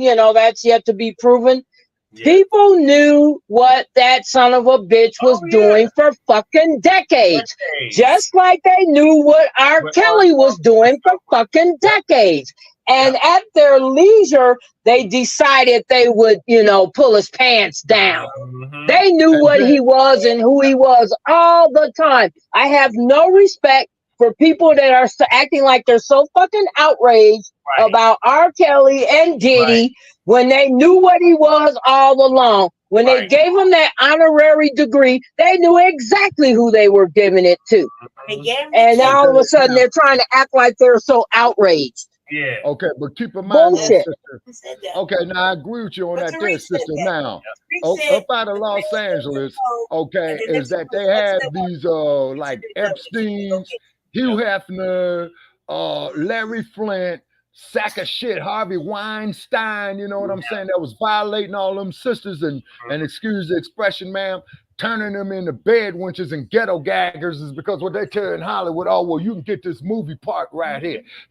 Epstein got to sleep with you and all that and then go past the sister all around. Just like that raggedy ass broad Kim Kardashian had a picture up there on Variety magazine where she got 3 black women by the collar with these whips and chains and all that shit. You got some sick ass motherfuckers out there in Los Angeles. Ask me how I know, because I grew up in the motherfucker. I've seen all that shit. And if you ever go out there to LA, well, you can get a part right here. You want to be in this big part? Motherfucker, how much money you got? Well, we can't pay you nothing. We'll give you some exposure. Then that's when you tell them 2 words. Hey, man, fuck you. That's right. So that's the purpose. I've done it 4 times with that shit. Because we already at 90 minutes in, and I know, Bucky, you are pressed for time. And yes, sir.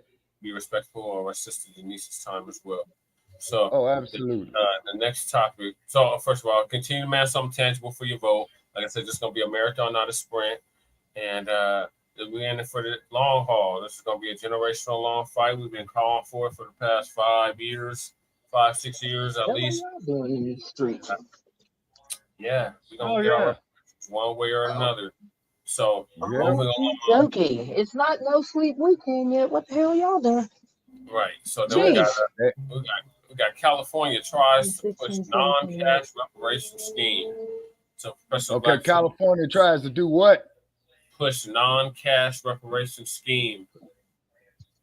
Oh, okay. That's where they're coming to with that bullshit. Okay, instead of we ain't gonna give you reparations, but here's some damn tickets to the movies. Here's a trip to Disneyland. You kiss my ass. All right. Never been to Disneyland. I can proudly say. Truth. I haven't been to Disneyland. I've been to Disney World though. I got right.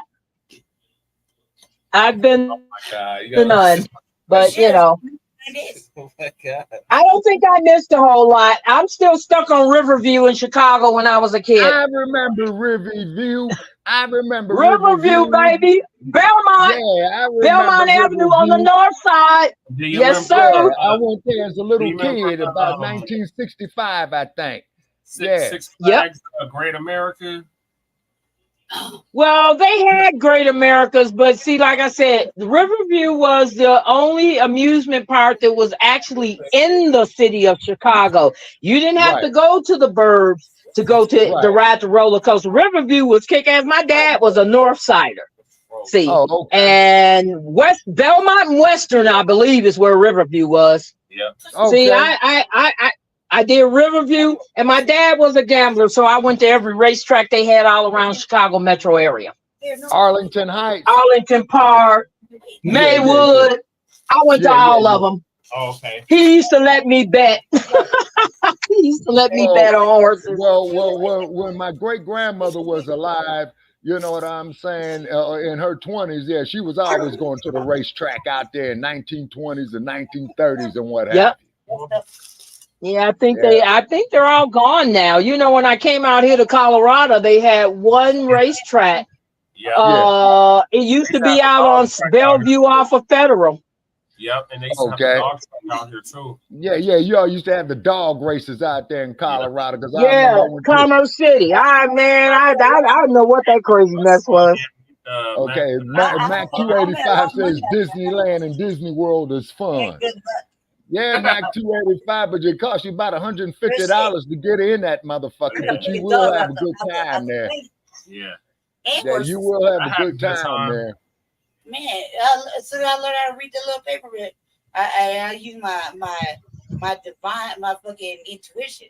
I got good luck picking out dogs and horses. Yeah, she's good. Like really good luck. Like it's stupid luck. It's ridiculous. And well, they don't even have that here no more. They got a Arapahoe Park out there it's east on Quincy. I don't know if it's still open out there. But that's where they moved when they moved the racetrack from Littleton. Yeah, I've been through Littleton and Quincy, Colorado, and Littleton. But that Blackhawk, that was a real sundown town. You got that? Oh yeah. Okay. Yeah. Professor Black Truth is gonna give us the update on what's happening in California. Oh, okay. All right, Professor. California has a $300 billion state budget. And out of that colossal amount of cash, they've allocated a mere $12 million, allegedly, to be... Family and fellow soldiers, I'm the professor, and this is the moment of truth. California has a $300 billion state budget. And out of that colossal amount of cash, they've allocated a mere $12 million, allegedly, to be set aside for what they're claiming is reparations. 12 million out of 300 billion. That means only 0.004% of the budget. That's not even 1/10 of 1%. So California has allocated exactly nothing to reparations. That's what all the headlines should say, but they don't. The white media opposes any form of racial justice, so of course they devote headlines to it, claiming as if something big has happened, when in reality it's all about burying the issue. Now, of course, this comes as no surprise to anyone unless you're brand new to the black media. I've personally been telling you for many years now that this is precisely the kind of scam that the white government would try when it came time to actually press them about the money. They would try to do all of these little half measures and little scams and schemes so that they could try to claim, oh, we did something, when it was nothing more than a PR gesture. That's what they would do, an empty, nothing PR gesture, and just call it reparations and try to see if they could get away with it. And the white media would do their part as the propaganda arm of white supremacy. They would trumpet these do-nothing gestures as finally we can close this tragic chapter of American history. And they would all attempt to declare that reparations has finally been paid. It's no longer a political issue, and black people can't make any demands about it anymore. That's what this is about, burying the issue, if we let them. So California, they say, isn't clear on the path to take with reparations. Give me a break. They know exactly what course they want to take. And that is to hem and haw and send out bootlicks to claim that an apology or a voucher like Leo Terrell and Larry Elder. Do that much. Long as the local NAACP office in San Francisco gets a little bit of money, that's reparations. And this so-called reparations that's supposed to be 0.0004% of California's budget, it's not going to be direct cash payments, which means that even if it was supposed to be going to black people, it wouldn't be reparations. Now, understand that since the days of the $5 Indians, white supremacists have structured government programs for non-whites in such a way as to either include white people, such as $5 Indians, or in the case of affirmative action, they declare that white women, fully 50% of the white population, are to be considered minorities. And if black people are supposed to be part of this program, well, you got to include white women too. And not surprisingly, white women are the biggest beneficiaries of affirmative action. I told you months ago about the so-called Minority Business Development Association and Hispanics, who are a smaller part of the population than black people, yet comprise a larger amount of the people who are beneficiaries of that department also. Now, the problem for white supremacists in this case is they can't pull that kind of bait and switch con game with reparations. So instead, they're trying to set up scams where they pinpoint industries and businesses where whites have total control. And then they claim we're going to have reparations be basically an auxiliary of those things. It's going to be housing vouchers. Yeah, that way some white real estate interests or developers, they're going to be getting that money. And it won't even be enough to actually buy a house. It won't even be enough for a down payment. But that's the whole point. The white government in California will set up non-cash money transfers. That's what this actually is. It's going to be handed off to their white business pals. And then they'll lie through their teeth and say that it has something to do with black people, knowing the whole time they're lying and checking to see if we're buying it or not. And this is what's going on in liberal California. Oh, California is so liberal. Yeah, they're so liberal that they're acting just like Texas, Alabama, Mississippi, or any other red state toilet you can name. They want to establish a reparations scam that they hope other states will copy in their efforts to get out of paying what they owe. Nothing happens in a vacuum under white supremacy. These guys are all operating out of the same playbook, and they're all taking notes from each other because they put their little pinheads together when they come up with this stuff. They lost the fight to redefine reparations, put a false, phony definition on it. They weren't able to make it where reparations applies to everyone, so now they're just trying to pull the old "I'm white and I say so."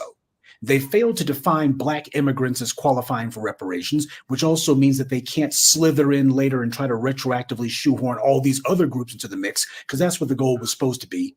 Take all of these other groups, many of whom have been neck deep in practicing anti-Black racism, including violence and murders. I've detailed that for you here on this channel, and then go ahead and reward them for it. That's what the goal is, maintaining anti-Black solidarity. And as I and others have documented for you, you have these civil rights fossils like the NAACP who are helping them to do this. So when they declare that an apology is reparations, thank you, Jonathan, putting on your cape heart. Oh my You'll God. have all of these decrepit old traitors standing there cheesing, so happy to get a pat on the head from NASA, and they'll be saying, "This is what our ancestors needed, an apology. This is what we need to bring on some That's heat." Art and Roly Poly. It'll be political theater. Yep. But the issue won't be closed unless we accept And it, Morgan and we Freeman. won't. Now understand something. This is Governor Gavin Newsom, who is the main one who's the face of this scam. Gavin This is the guy who Newsom. thinks that he's going to be next in line for the presidency. And this is how he intends to get it. And this is the purest evidence of the fact that there's not a dime's bit of difference between either of the major parties where Black people are concerned.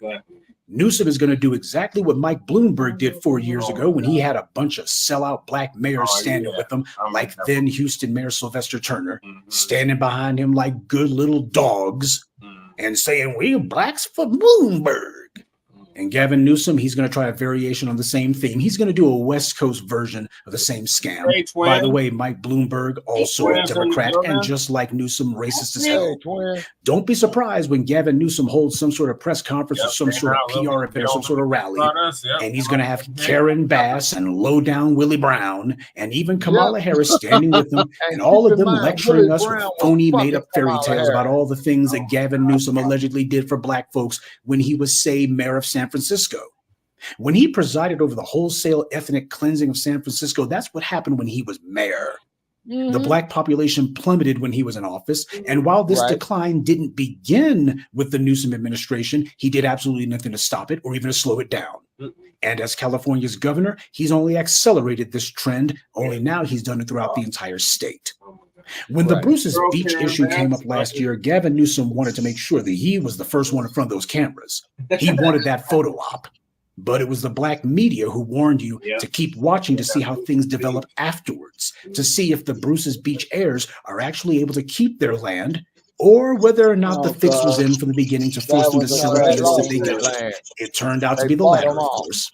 For those of you who are unfamiliar, which means you get your news from the white media or morning DJs, while Bruce's Beach was being illegally held by California, the white landowners in that area were allowed to develop the land that they owned.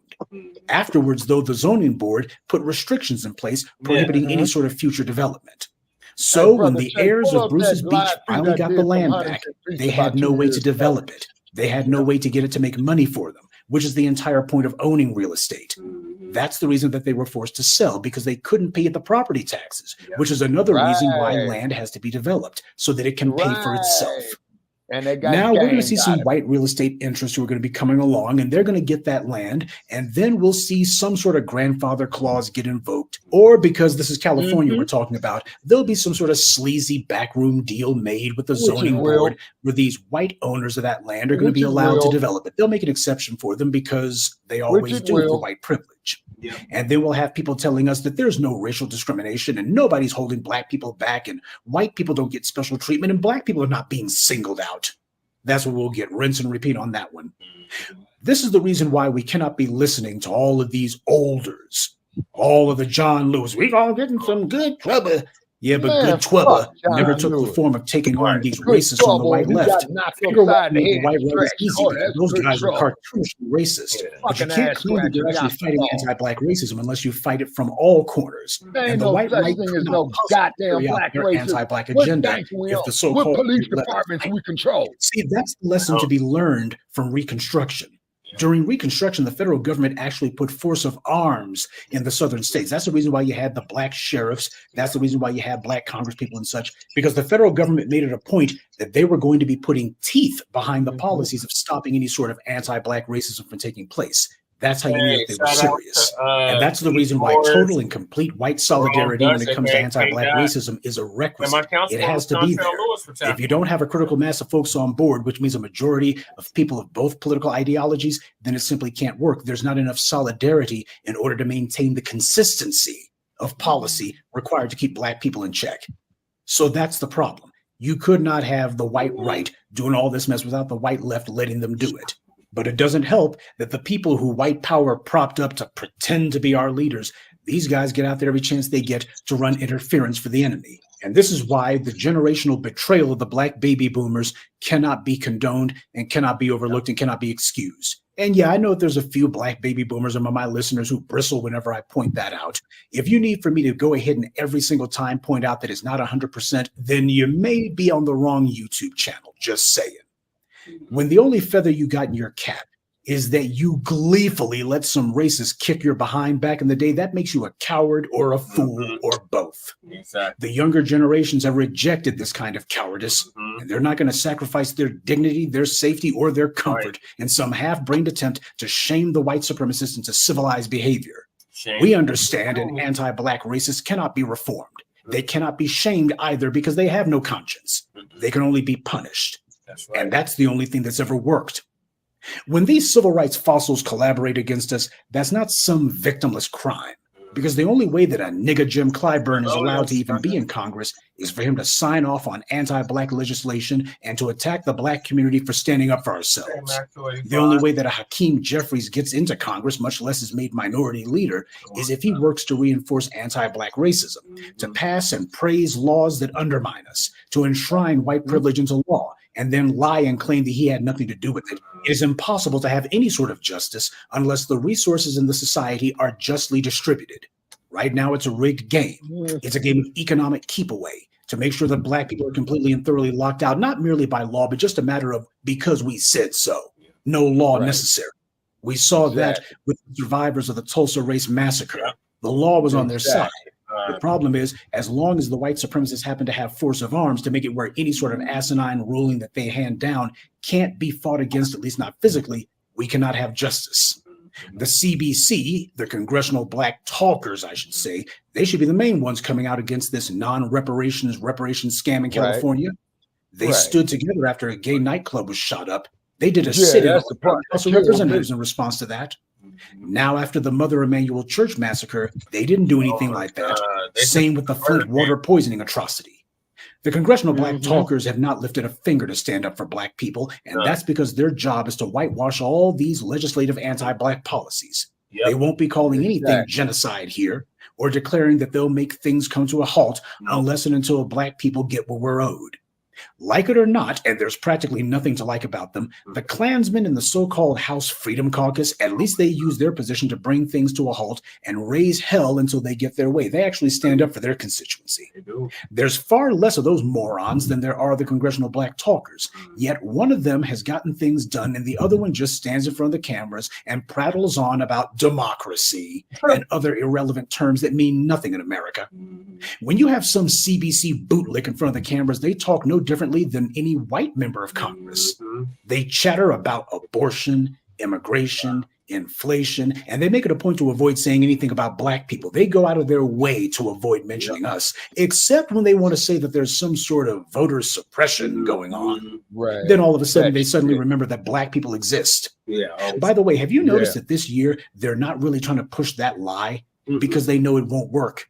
The white media articles talking about why black people are saying they ain't going to be voting for Biden, they don't talk about voter suppression. And that's because their lie has been debunked. Sure, they can occasionally try to reinvoke it, but nobody's buying it. And nobody's listening to that line either. This is why I keep bringing those articles up, to point out that the white media realizes their propaganda isn't working. So what they do is they try to talk around it. They go ahead and find some safe, bought and paid for Negroes, usually these people who are part of some Democrat-funded or Democrat-affiliated interest.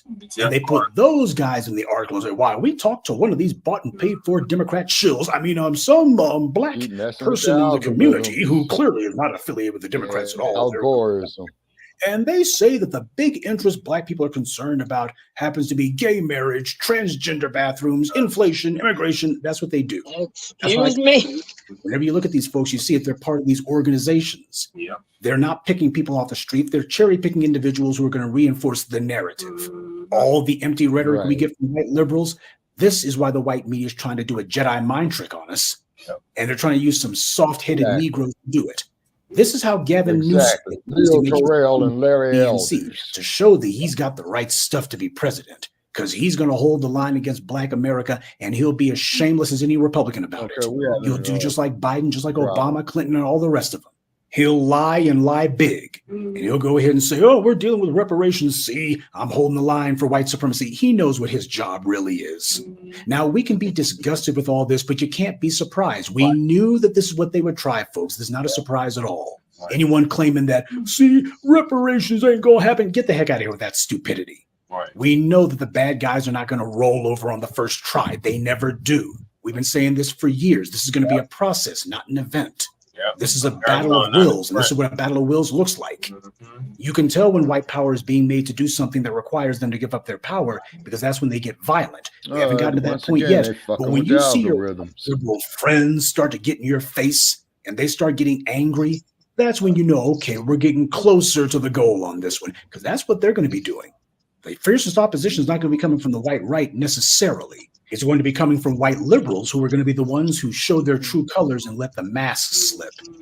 When they see the reparations, cash reparations that we're owed is actually closer to becoming a reality, when that happens, they're going to be the ones getting in your face and saying, well, you know, my people came here from Ireland or Italy, or they were part of some Jewish pogrom in Russia, and they didn't demand reparations for the potato famine or for the Russian pogroms or what have you.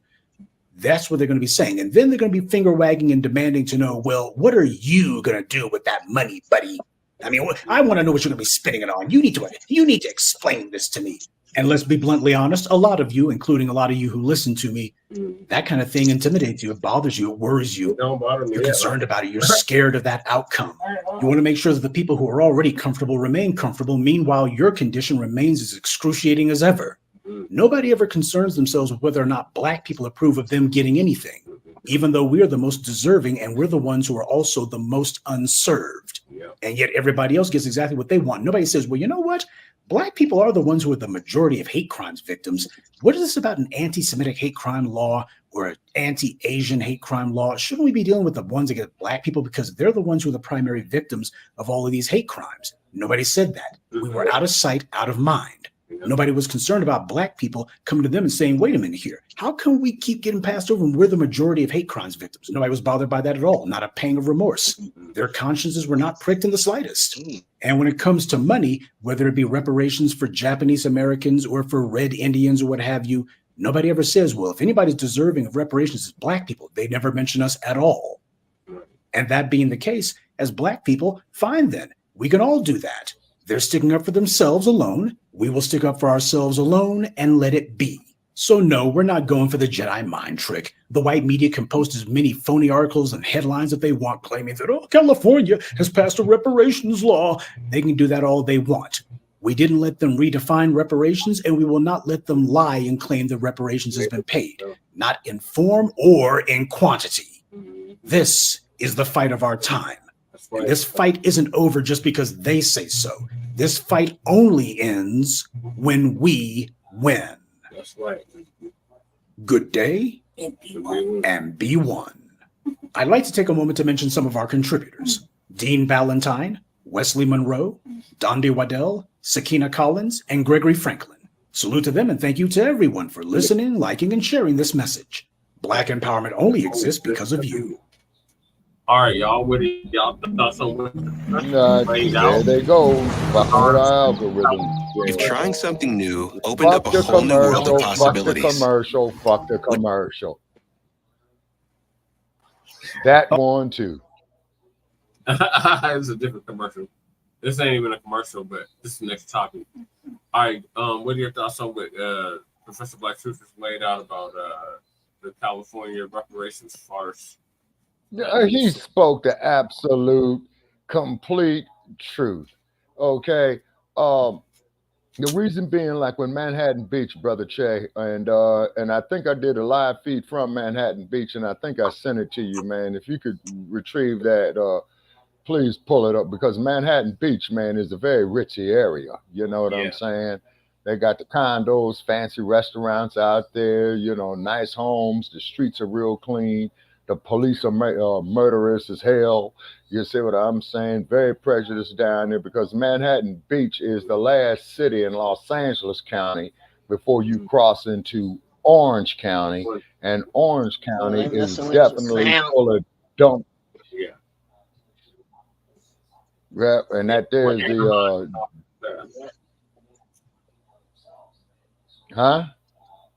That's where Anaheim and all that stuff. Yeah, they're messing. Yeah, your sound is cutting in and out. Whose sound? My sound? Be the internet. Yeah.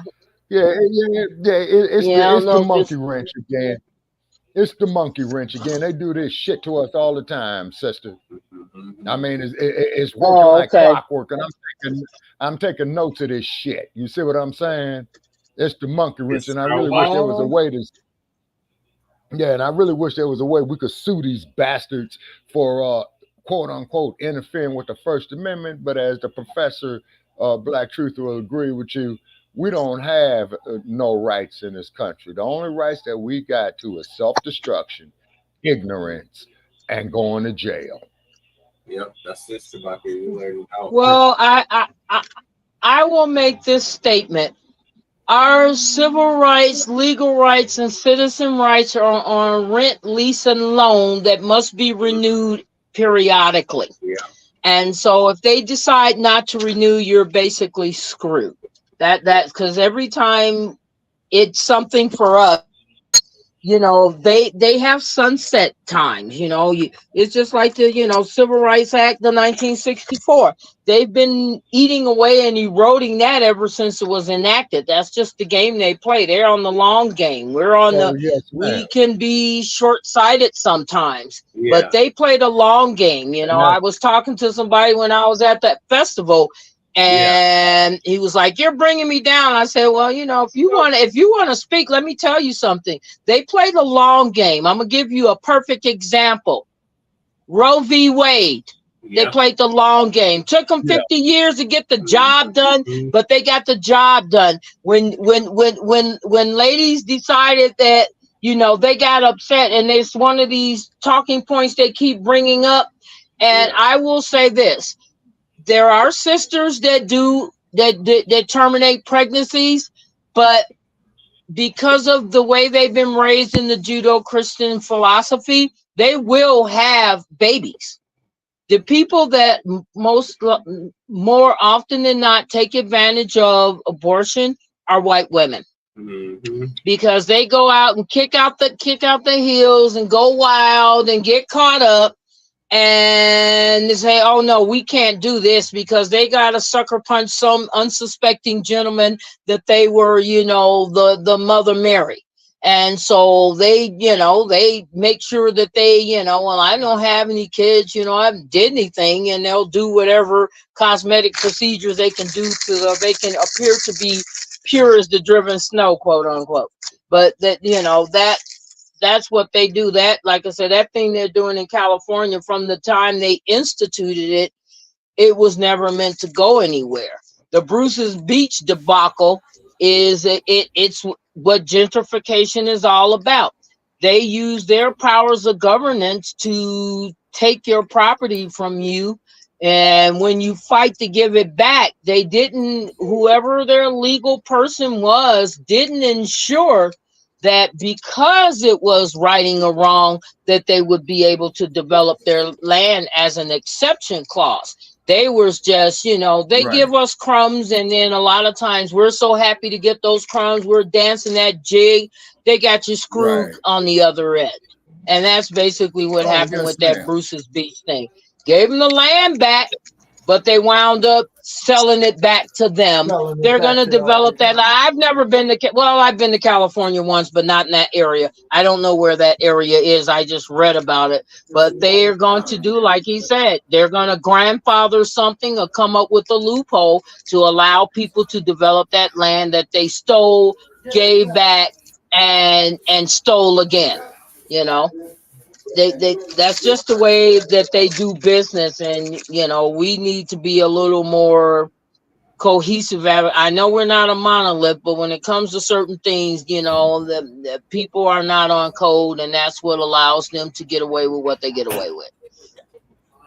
Exactly, because that's why they survive. You see what I'm saying? This is why I come up here with all this gay shit.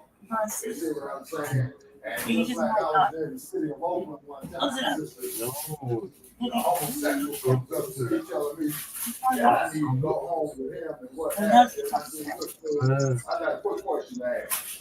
What image that I project to you that it was appropriate for you to come to me with that shit? Okay. And do you know this some bitch, you know, called the police on me talking about that I was anti what they call it, bullshit gay. You're saying that was, and that's a hate crime there in San Francisco. That's because they are the new, they're the new protected class. You have to realize, you know, at one time, blacks had some degree of protection, but now LGBT is the new protected class. They did the anti-Asian hate bill that was pretty much unanimously approved, and it got signed off on. And that community didn't think to include us. And now they're getting distressed because we are no longer caping for anybody outside of ourselves. And they're calling us bigoted and divisive. Yeah, they're saying how divisive we are, but you never speak up when, you know, when it comes to us. We can advocate for you guys all they want. You know, we advocated for the state of Israel to get formed. We advocated for all kinds of immigrants to come into this country. And how do they pay us back? They spit in our faces and kick us in the teeth. So no, we're no longer like I said, that black, brown, black, the black and I ain't gonna even, you know, you can stick whatever ethnicity you want in there, but black and ain't going. It's black only. So I'm gonna delineate. I'm gonna get exclusive, and I'm not gonna be inclusive. It ain't gonna be no everybody's welcome. No, you ain't welcome. It's a black thing. Exactly. You know, it's a black thing. Deal with it. Thanks to the Democrats. Exactly. Exactly. You see, just like Minister Malcolm X told you shortly before he got killed, you know, we got to have manufacture clothes for us. We got to have our own food production. We got to build our own infrastructures. And then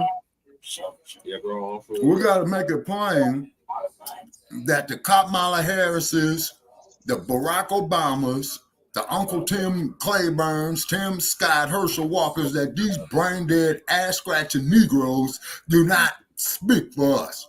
That's right. And if anybody don't like what I'm saying out there, call in Tuesday night at 516-418-5996, 6 p.m. in the Pacific, 9 p.m. on the East, and let's argue. Okay, Shabaka, so is that your final thoughts on the California reparations?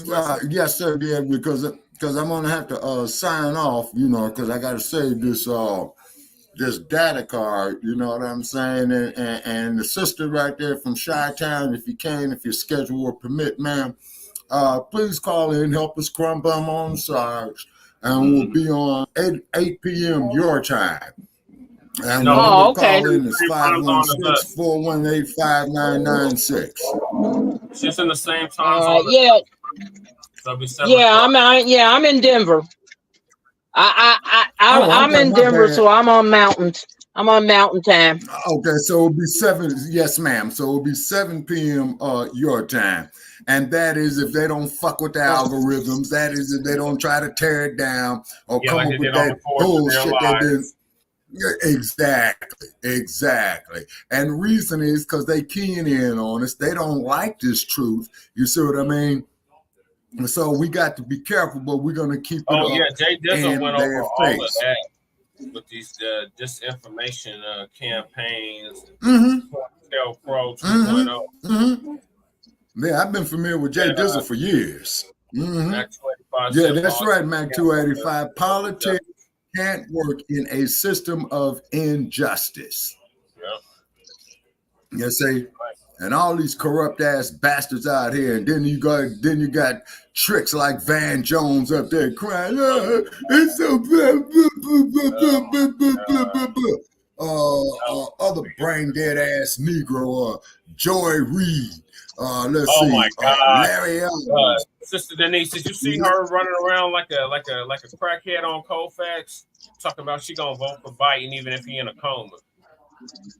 Yeah, I saw that news clip. I just, I honestly, to be perfectly honest, I've been in my little bubble, but a lot of these like Roland Martin, I never heard of these people until I started listening to like Philip Scott and Jason Blacc and Tariq. I never, because they didn't cross my radar because I have a mindset, and then like I said, my brother, he's in Hazelcrest. He has a business called Urban Intellectuals. He sells a lot of Afrocentric stuff. Oh, that's he's your brother? Yeah, that's a brother. Yeah, he's a brother that got that company. It's called Urban Intellectuals. He's out of Hazelcrest. I thought he was your brother, No. He's no. My family, I'm the youngest in my family. My family don't appreciate my point of view, and they don't really want to hear it. I don't really care. But they like I said, those people, when I started coming upon other media, like I was talking to the guy, he was coming out of the park with his wife, and he stopped to talk to me, and we were talking about, Independence Day, or the 4th of July is what they call it. What some call it. And on that. That's what we was doing, sister. And Blog Talk scrubbed that story on that. The 4th of their lives. That's exactly what we was trying to do, Brother Che. Yes, ma'am. I'm sorry. Go ahead, please. That day, like I told him, I said, I've been a rebel since I was 5. I was cussing people out when I was 5, and they laughed at me. But when I was in school, I never said the Pledge of Allegiance. When they said stand up and put your right hand over your heart, I looked at them and said, fuck you. I ain't doing that. They're not talking to me. They talking to y'all. Ain't talking to me. When they said, when they start teaching the Constitution with the preamble, we the people and all this stuff, you ain't talking to me on that one either. Then they start talking the 4th of July. So let me tell you what the 4th of July means to me. That's my daddy's birthday. My daddy was born on July the 4th. That's the only thing I recognize about July the 4th. And he's been passed away for 30 years, but I even posted on Facebook. My daddy, had he lived, he'd have been 103, and he was born on July the 4th, 1921. Wow. So that's the only thing that July 4th means to me, is that was my father's birthday. So Douglas, I don't participate. Okay. And then, as you know, Sister Frederick Douglass gave an infamous speech about the 4th of July.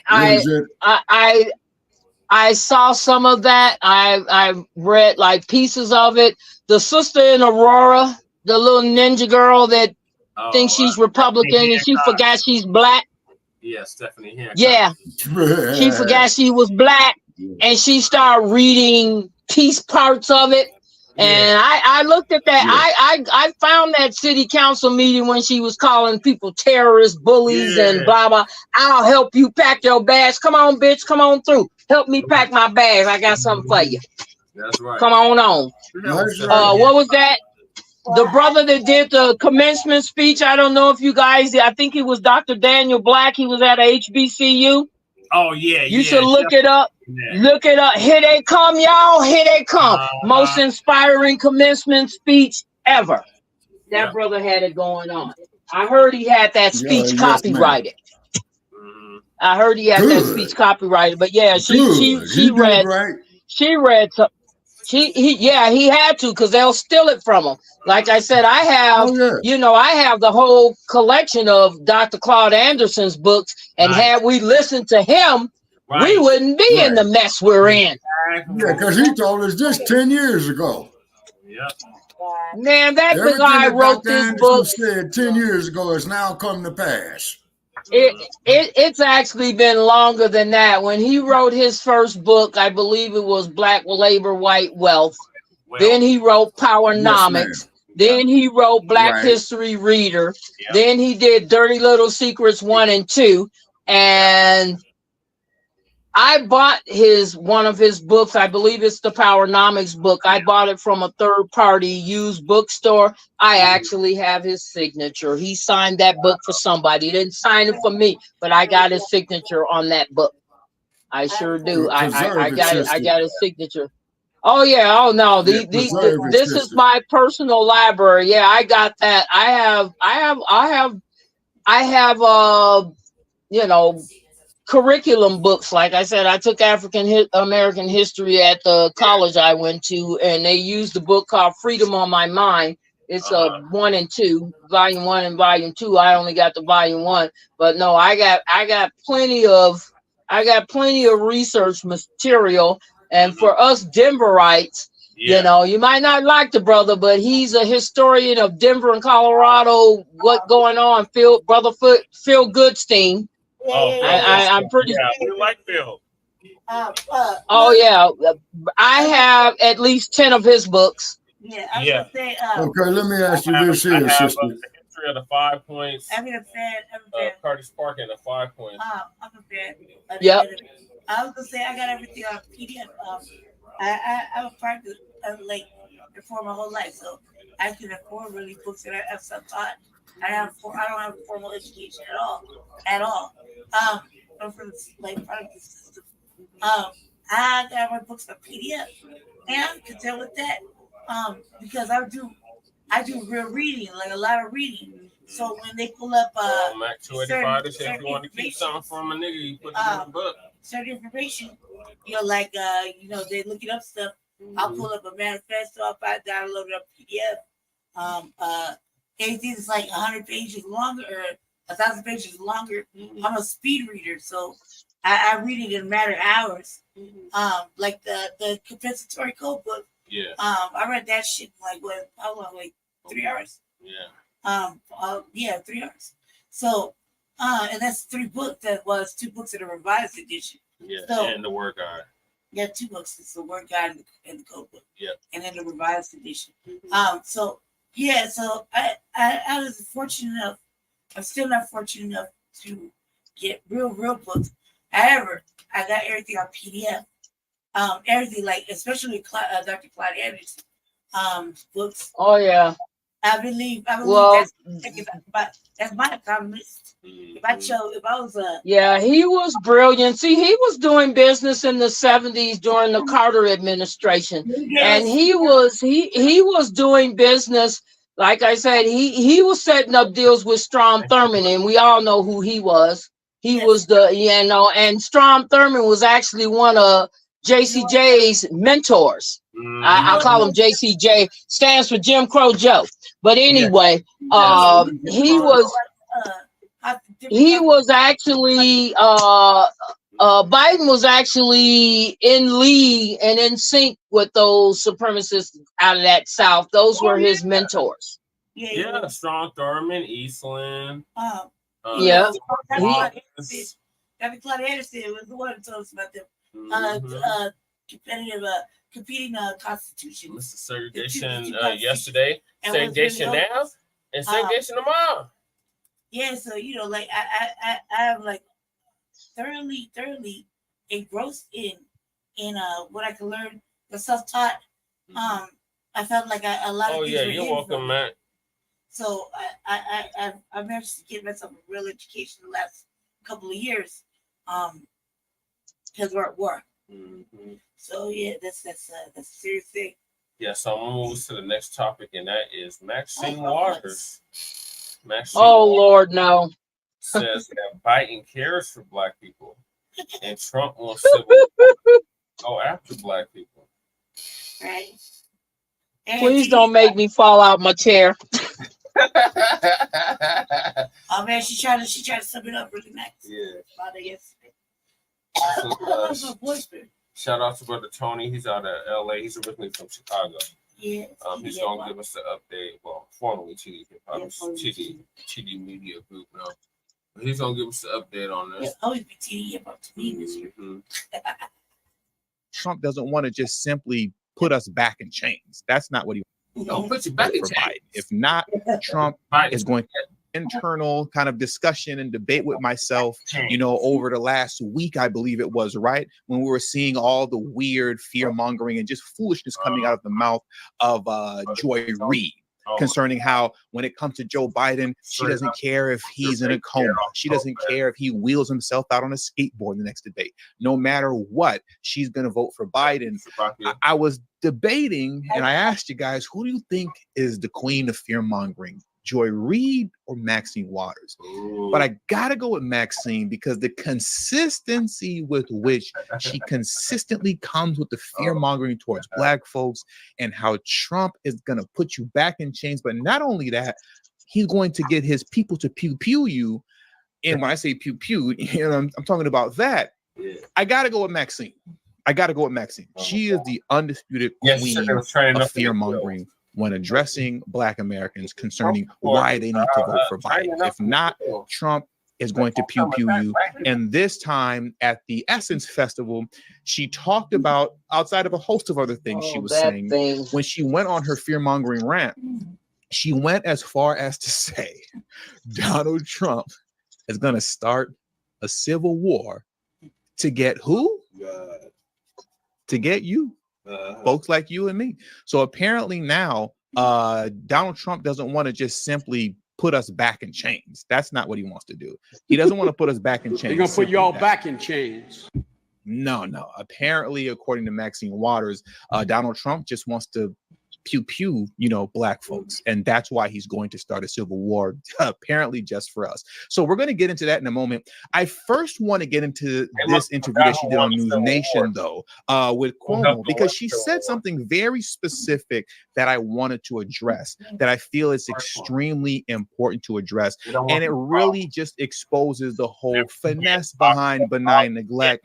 And how these DNC politicians, they speak to Black folks and talk to them like they're doing so much for you, when in reality, they're doing absolutely nothing. And then there's data on our side that proves it to be true. So let me pull up this Chris Cuomo interview that she did on News Nation first, and then we'll get into the fear mongering, okay? Then we'll get into... They're going to put y'all back in chains.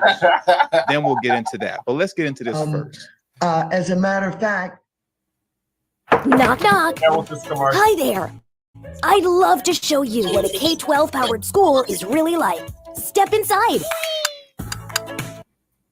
You have candidly described what goes on in the media, how it works, what gets the ads, what gets the attention. And so I've always believed that. I've thought about it. I don't know the details about it, but, you know, we want to talk this evening about Biden. And of course, I have come out very strongly in support of him. And I believe that I am doing the right thing for the right reasons.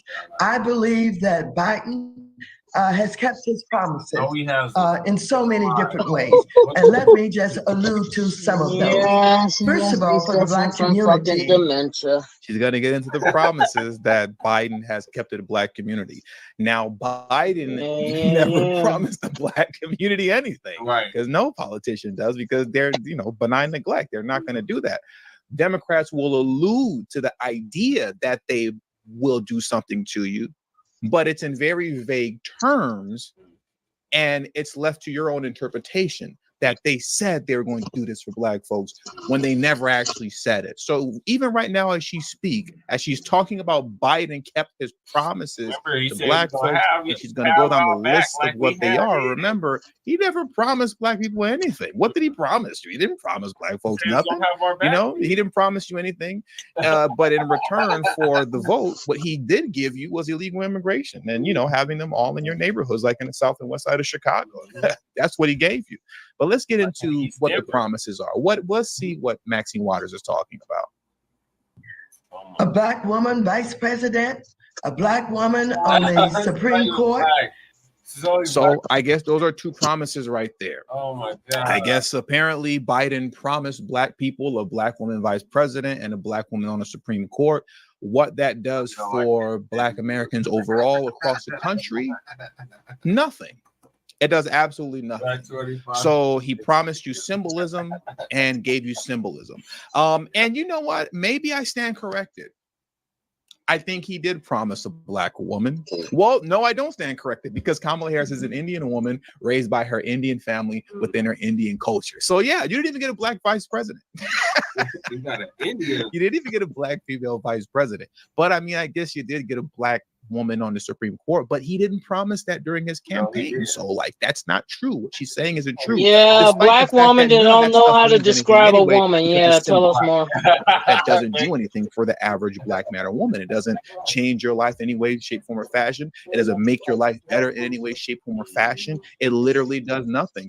Kamala Harris being the vice president and Ketanji Brown Jackson being on the Supreme Court, how in the world does that lower gas prices? How does that make food a little bit more affordable? How does that make the rent and mortgage go down or make your wages go up? None of that does anything. But I digress. Let me get off my soapbox and let Maxine continue. Support for the HBCUs, understanding some of the difficulties with healthcare in the Black community, placing, a limit on how much you pay for insulin. We have lots of diabetics and pre-diabetics and on and on and on. And then I like the fact that he had the infrastructure bill. That did not benefit us. Let's take a moment. 80% of that photo right there. You see Kamala Harris? That picture is coming on a thumbnail soon. You all know how I love to do my thumbnails. You saw how I had Maxine Waters looking, and you saw how I had Kamala Harris looking on yesterday's thumbnail. Look out for that screenshot of Kamala Harris. It's coming to a thumbnail pretty soon, okay? Just remember that photo. Let me rewind it back just a little bit, because here's where I'm going to unpack some of the foolishness that she's saying. And on and on and on. And then I like the fact that he had the infrastructure bill, which pertains to be able to not only create jobs, but contract. I am interested in working on trying to close the wealth gap. In order to do that, minorities and Blacks and others in business need to be able to deal with procurement in government and government jobs and the kinds of contracts that are put together by something like infrastructure. So let's stop right there. I want to close the racial wealth gap. And in essence, what she's saying is that Biden's infrastructure bill assists in closing the racial wealth gap because it's going to give Black businesses easy access to contracting jobs with the federal government. That sounds good, but that's not what's happening. That isn't what's happening. Let me show you what's actually happening. Let me show you what's actually happening with what she's saying. Let's pull this up right now. There are 289 of you in the stream right now. Please hit the like button if you haven't already. Hold me down. Hit that like button and subscribe and stop ghost watching. Now let's unpack what Maxine Waters is saying, because apparently Joe Biden cares about Black folks so much. He's fulfilling all of his promises to you. But particularly when it comes to closing the racial wealth gap, Biden's infrastructure bill is assisting in that because it's making it easier for Black businesses, those who at least qualify, to get these contracting jobs with the federal government. That's what Biden has done for you, if you didn't know that already. But the reality is none of what she's saying right now has actually come to fruition, because Black American-owned businesses only received 1% of $665 billion in federal contracts under Biden. Ooh, wait. Yeah. Let's jump into this. Let's jump into this very quickly. The article reads as such, right? Let's go through this, and then we're going to get into the fear mongering. That's the good stuff. That's the fun stuff. Yeah. In recent years, federal tech procurement, am I saying that? Procurement has evolved to make it easier for government agencies to acquire new products and technologies from outside contractors. However, despite these changes, Black-owned businesses are still left out. The fiscal year 2022, or I should say in the fiscal year of 2022, the federal government spent approximately $665 billion on federal contracts, accounting for 10% of the federal budget.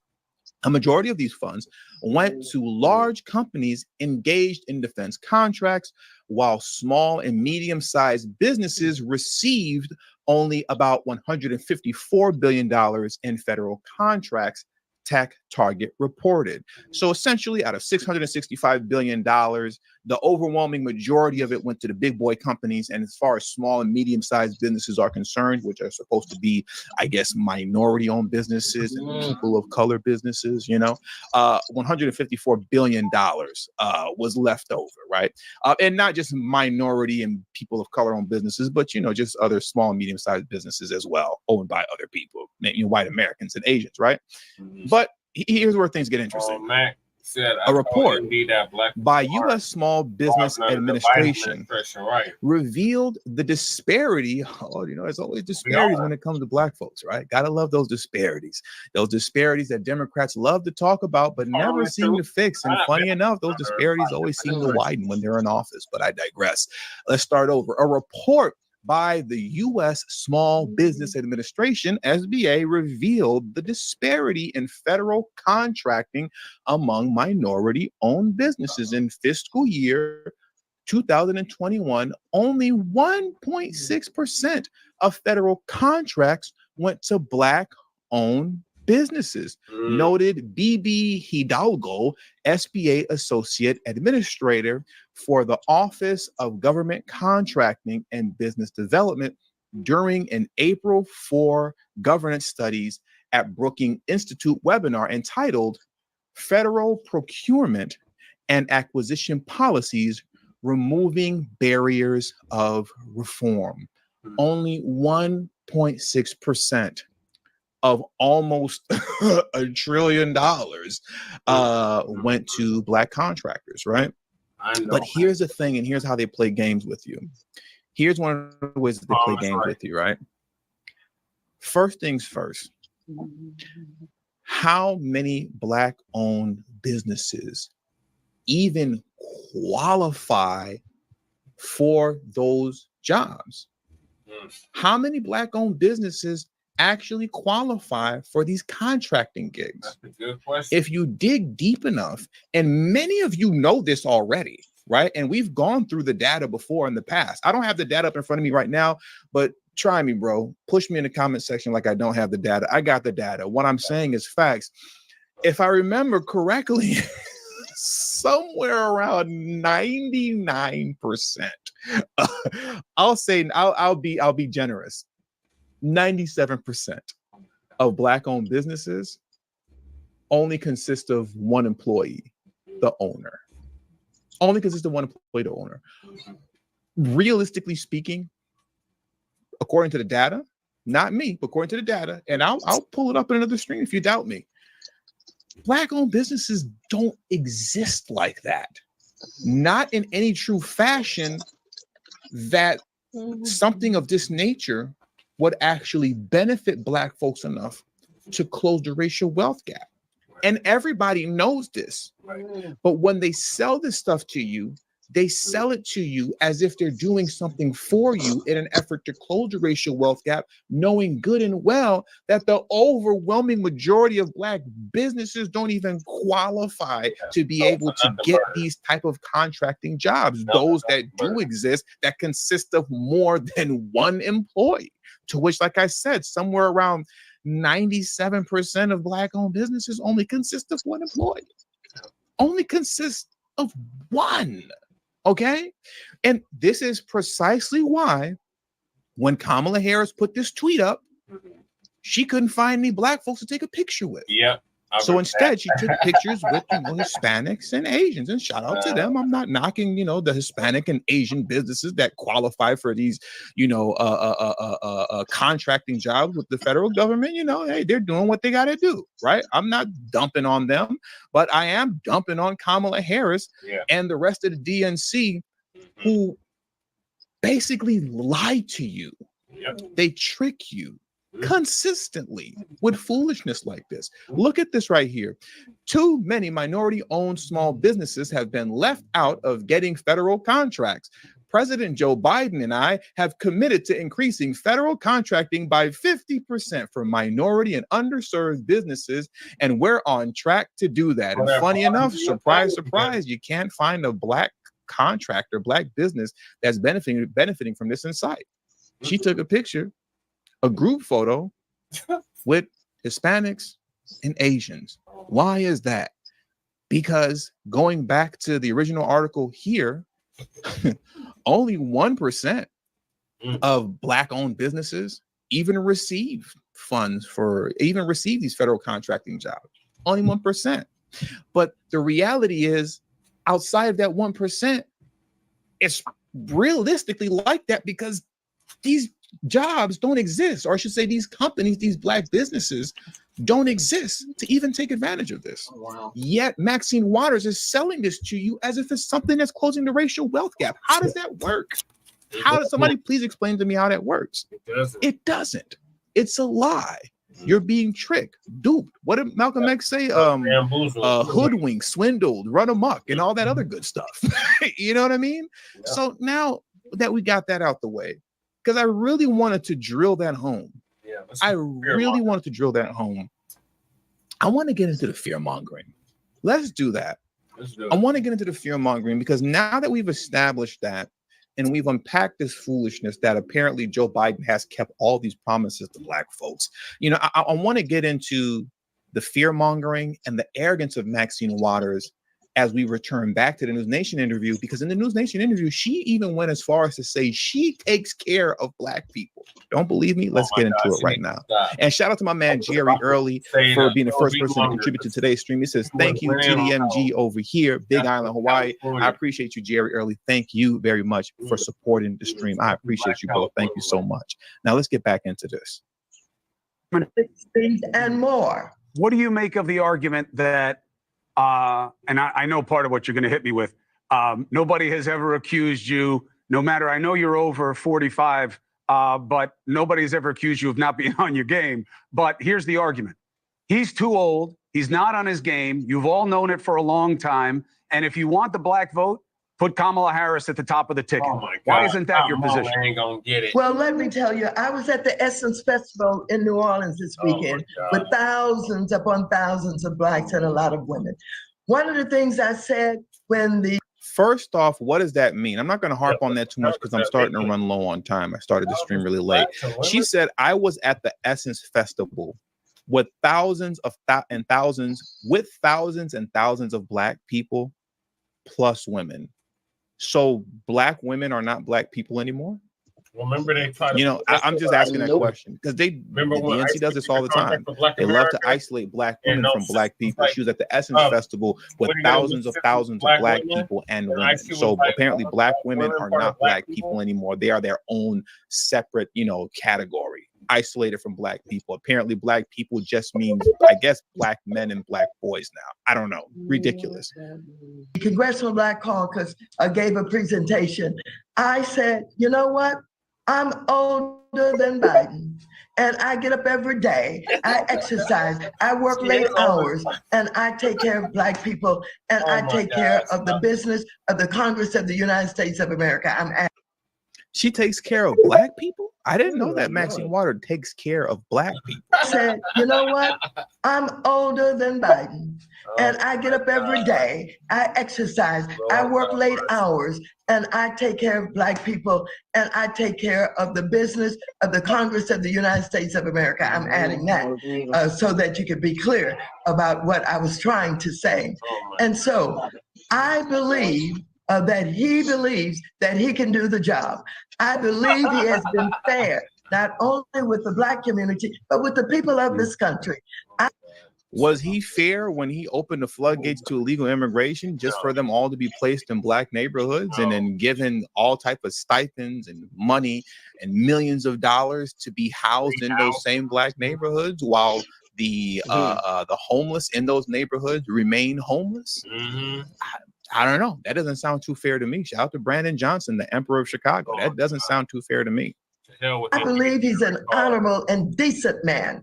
And I believe that he is about saving our democracy that is at stake because of Trump, who's in love with Putin and Kim Jong-un and others, because he wants to be in total control. He wants to be a dictator, and he said so in so many words. I believe that he deserves to be treated fairly. Congressman. So let's hop over to Essence Festival. And I want to get into what she said at the Essence Festival. Shout out to College of Natural Health Science, BDA. I gotta always count on you, College of Natural Health Science, BDA, who said, and I walk my black dog every day. I wake up every morning, I exercise every day, and I walk my black dog every day. Shout out to College of Natural Health and Science. I appreciate you for always coming through. Let's get into the Essence Festival comment. Let's get into that. And shout out to my man, Saul. Like I always tell Saul, if it wasn't for him, I wouldn't be able to feed my son. He always comes through. Thank you, Saul. I appreciate you, bro. He says, was he fair to the Haitians coming over? Nah, he sent them right back immediately. Biden sent them back so fast that the United Nations even had to step in and said, hey, man, like, this is kind of crazy. He sent them back so fast that even Chuck Schumer came in and said, look, man, that's a really bad look. Like, we're letting all the Hispanic migrants come in, but the Haitian migrants came here and you just got rid of them ASAP. Literally, Senator Chuck Schumer had to step in and pull Biden to the side and said, this isn't a good look with the blacks. You might want to chill out. But let's get into the Essence Festival. Let's get into what she said over there, and let's get into the fear-mongering to close this out. You look good, Congresswoman. And I get up every morning. All right. And I exercise. All right. And I work late hours. All right. I take care of black people. All right. When did Maxine Waters start taking care of black people? I'm just trying to figure that out. What does that even mean? How do you take care of black people? You're a single congresswoman. I don't mean single like she's not married or something. I just mean like you're just one person, human being. Like what constitutes taking care of black people? Did I say that right? What constitutes? I guess. What constitutes taking care of black people? Like, what does that mean? She keeps saying that and repeating that everywhere she goes. Apparently, she's taking care of black people. I don't know how that works or what she's doing, but apparently that's what she's doing. You look good, Congresswoman. And I get up every morning. All right. And I exercise. All right. And I work late hours. All right. I take care of black people. All right. Trump has told you who he is. He defined himself. He is a no good, deplorable, lying, despicable human being. We're going to put y'all back in chains. We're going to put y'all back in chains. And he's talking about if he doesn't win, there's going to be a bloodbath. They love that misinformation, disinformation, malinformation, fake news. Trump did not say that if he didn't win, there was going to be a bloodbath, and he was going to put y'all back in chains.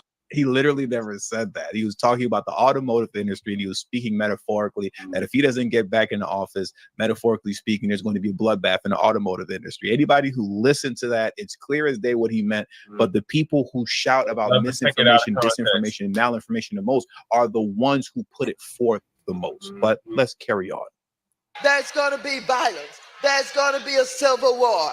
Uh-oh. Civil war is coming. Let me rewind it back just a little bit. Talking about if he doesn't win, there's going to be a bloodbath. There's going to be violence. There's going to be a civil war. Who the hell do you think he's coming after? Who's going to be targeted? Mind you, she's at the Essence Festival. This is a black folk thing. You know what I mean? The Essence Festival. So what she's insinuating is that Trump is going to start a civil war. And she says, who do you think he's going to come after? Who do you think he's going to pew pew when he starts this civil war? Who do you think he's going to come get? Now, mind you, whenever they say stuff like this, notice how they're never direct. They never say he's coming to get black people. He's going to start a civil war to come get black people, because then that would be a lie. That would be a whole lie. Yeah. But just like Taraji P. Henson did at the BET Awards, Project 2025, look it up. Look it up. They're going to bring back the draft. And guess who they're going to draft first? You know, they always leave it up to interpretation, but they never say that, well, they're going to start the draft and they're going to draft black people first. Because once again, that will be a lie. You're making stuff up. You're talking foolishness. You're just saying stupid stuff that isn't true. And that's not going to happen. But once again, the people who preach about misinformation, disinformation, and malinformation, fake news, Russian bots the most, they push the most lies in the media. Yeah. Who's going to be targeted? Who is he talking about? They're gonna put y'all back in chains. He means business because he is the one that led the invasion on the Capitol January 6th. He's the one that caused his people, the Oath Keepers, the Proud Boys, the QAnons, they were all out there under his leadership. They attacked us, all of us. When did Donald Trump, she just said Donald Trump sent QAnon, the Oath Keepers, the Proud Boys, and the Klan to attack us. When did that happen? Did I miss something? I mean, like, I was pretty aware all of the, between 2016 and 2020 when Trump was in office, it's not like I was a child or a baby. I didn't know what was going on. I wasn't in a coma or anything like that. When did he send QAnon or, the Oath Keepers, the Proud Boys, and the Klan to attack us? When did that happen? Can somebody please explain to me when that happened? Because I have no idea. I don't remember seeing that on the news or anything. Like, that sounds crazy. But apparently that's what Trump did. He sent those people to come get us. He's the one that caused his people, the Oath Keepers, the Proud Boys, the QAnons, welcome back. They were all out there under his leadership. They attacked us, all of us. Almost done. They're going to put y'all back in chains. Oh, my God. They're going to put y'all back in chains. She's literally making stuff up. Yeah. She's making stuff up. So now Trump sent QAnon, Oath Keepers, Proud Boys, Klansmen to attack black folks. That's what happened during the Trump administration. I don't remember that happening. I didn't see that anywhere in the news, but apparently that happens. And also, you all remember what she said on MSNBC. Trump has extremists training in the hills right now to descend down on communities of color if he doesn't win, so that those extremists can come pew us. It should be illegal and criminal to lie the way Maxine Waters lies when she goes on these fear-mongering rants. But once again, in closing, the people who preach misinformation, disinformation, malinformation, fake news, dangerous rhetoric the most, they are the ones who are the main culprits of it. They're the ones who are the main culprits of it. And with all that being said, they're gonna put y'all back in chains. So that does it for today's show. He took office in like 94, 93, 94. So she's been in office for over 30 years, or 30 years this year. So yeah, I don't know. I guess at the time, black people voted for her. I don't know who voted for her now. Ain't no black people like that left in her district like that. So I don't know. But as you can see, she's off her rocker like so many other Democrats. They don't know what they're going to do. So they just think they're just going to throw fear mongering at us again. And they think that's going to get our booties to the polls. And it's not working. Sister Denise, what are your thoughts on what Maxine Waters up here talking about? Sister Denise, I can't hear you if you're trying to say something. It looks like your mic is unmuted, but I can't hear you. No, I don't think it is. Okay, now can you hear me? Yeah. Oh, okay.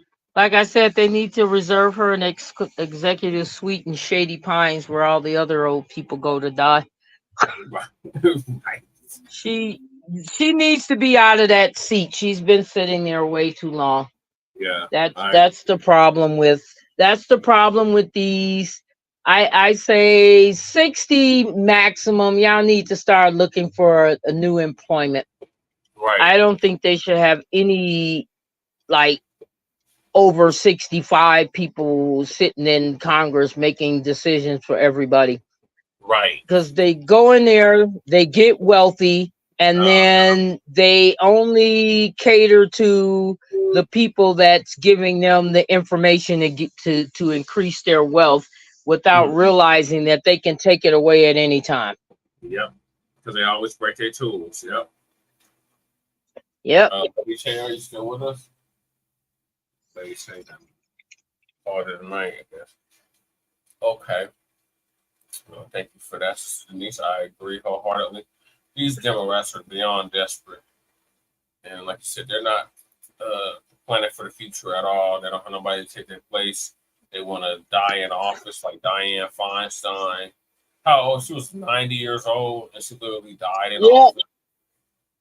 And she had dementia. And she worked until she couldn't work no more. She's saying anything to keep her mansion in position. Yep. That's it, Mac 285. Exactly what she doing. So shame on you, Maxine Waters. You step down. Fear mongers not gonna work. I need to give it up, Democrats. So, like I said, trouble's afoot with the Democratic Party. A lot of the Democrats have turned on Sleepy Jim Crow Biden. Great news. Great news. And one of them is old Sambo, the same one that had to escort Biden off the stage during that speech where he couldn't even remember what the hell year it was. So I'm gonna have TD Hip Hop give us TD Media Group give us an update on that as well. DNC Civil War ? Obama or Sambo versus Sleepy Jim Crow Biden. Is Biden working behind the scenes? Or excuse me, is Sambo working behind the scenes to undermine Biden? That's what a MSNBC host claims. I think it was Joy. I think it's Joy Reid. Or Joy, that's what we call it. Okay, what's going on, everybody? We didn't get me out of here. I played this for you guys not too long ago, where I discussed how arrogant Biden was when he addressed the Black vote. And when he discussed on here on Morning Joe, I believe it's called, he basically said, for those of you who think I have an issue with Black voters, watch and see what happens this election. They'll show up for me the same way they always do. Watch. He was very arrogant. But one point that I didn't harp on was a statement he made at the end of this video. So let me play this for you very quick. Let's start here. I want to start here. And let's just get to the very end of what he had to say and unpack this statement. The American public is not going to move away from me as an average voter. And again, I'm here for two reasons, pal. One, to rebuild the economy for hardworking middle-class people, give everybody a shot. Just a straight shot. Everybody gets a fair chance, number one. Number two, remember all this talk about how I don't have the Black support? Come on, give me a break. Come with me. Watch. I'm getting so frustrated. But he sounds like he owns the Black vote. He's really talking like he owns Black vote. That's how he sounds. I own the Black vote. All this talk that I don't have the Black vote. Watch. But I don't need to go on that tangent. I already did a whole video about it. So let's get to the end of this clip, because here's the important part, what he says at the end. Come with me. Watch. I'm getting so frustrated by the elites. Now, I'm not talking about you guys, but about the elites in the party who they know so much more. But if any of these guys don't think I should run against me, go ahead, announce for president. Challenge me at the convention. Did you hear what he said? Yeah, I heard it. When I first heard that, though I didn't make mention of it in the previous video, it threw me off because he spoke about the elites in the DNC. The elites want to push him out. The elites who feel like they know so much. And he said that if you know so much and you're so much better than me, then come to the convention and get me out of here. Remove me from my seat. Go ahead and run against me. I want to play that again. Just that end part when he speaks about the elites. Because once again, I was very confused when I first heard that. In my mind, I was thinking to myself, well, wait a minute, you are the elites. So if Biden isn't the elite, well, who is? Frustrated by the elites. Now, come with me. Watch. I'm getting so frustrated by the elites. Now, I'm not talking about you guys, but about the elites. And he stated, no, I'm not talking about you guys. And he's talking about these two individuals here. I believe his name is Joe Scarborough, if I remember correctly. And that's actually, if I'm not mistaken, his wife that he co-hosts the show with. Yeah. It's irrelevant that he just highlighted, no, I'm not talking about you guys, because these guys, yeah, are on Biden's side. They're Team Biden in this civil war that appears to be erupting within the DNC. But we're going to unpack more of that a little bit later, right? Because these guys on Morning Joe, I believe the show is called, or Morning Cup of Joe on MSNBC, they're getting more and more messy by the day as it pertains to shaming Obama and blaming Obama and attempting to expose Obama for trying to push Biden out of his position, right? But let's carry on. We're going to finish listening to this, and then we're going to move on from here. In the party, who they know so much more. Come with me. Watch. I'm getting so frustrated by the elites. Now, I'm not talking about you guys, but about the elites in the party, who they know so much more. But if any of these guys don't think I should run against me, go ahead, announce the president. Challenge me at the convention. Like I said, I was confused at one point when he said that. When I first heard this, I believe it was last week. But it's become more and more clear to me and seemingly obvious that when he's speaking about the elites in the DNC, he's speaking about the Obamas, and to a degree, the Clintons as well, but more so the Obamas, right? So let's go down the road of really unpacking this, because that's what I want to do. Let's unpack this some more. Shout out to my man, Walter Wilborn, for always coming through, showing support as you always do. I appreciate you, Walter, for being the second person to contribute to today's stream. Thank you very much, brother. I appreciate your support and everyone who shows support on this channel. Now, I want to pull up this video next. This is from CNN. And let's just hear what they have to say as we continue to go down this road to unpack the relationship between the Biden family and the Obama family, and to what degree the Obamas are attempting to push Biden out of the way. So let's get into this clip right here. I'm wondering if you've heard from sources about this reporting that former President Obama and Pelosi have spoken privately about the future of Biden's campaign, and that they've expressed concerns over his ability to win re-election. Have they shared any thoughts on what that means? Well, the tricky thing for both of them is that neither of them want Joe Biden to dig in further. And that's sort of the problem that all Democrats are facing, even ones that want to get him out. There's a risk that Joe Biden could actually dig in deeper. And that's particularly true with Barack Obama. I was talking to a former Biden aide pretty recently, and they said, you know, Obama already pushed Joe Biden out of one presidential race back in 2015. You don't get to do that again. And what did he just say? Mind you, this is CNN, not Fox News, not Newsmax, not News Nation.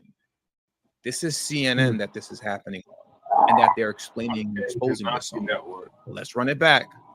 Let's see what he just said. I just spoke with a Biden aide, and this is what he had to say about the Obamas and the relationship between Obama and Biden. That Joe Biden could actually dig in deeper. And that's particularly true with Barack Obama.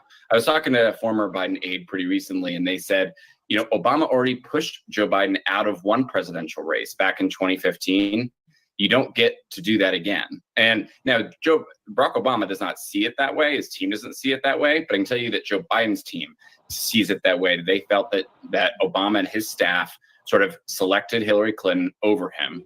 And that's part of the tricky dynamics. If Joe Biden and his team think that Barack Obama is trying to get him out of this race, it could actually sort of make them more determined to stay in. A tricky dynamic indeed. Alex Thompson, thanks so much for joining us.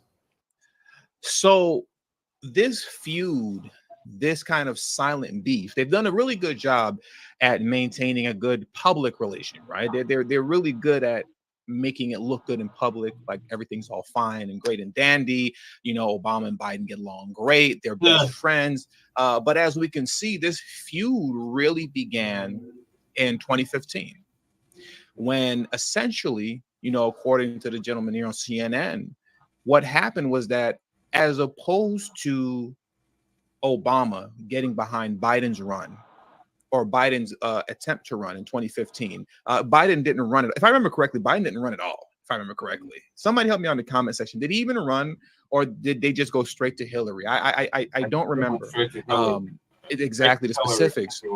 But the point is this. Obama got behind Hillary.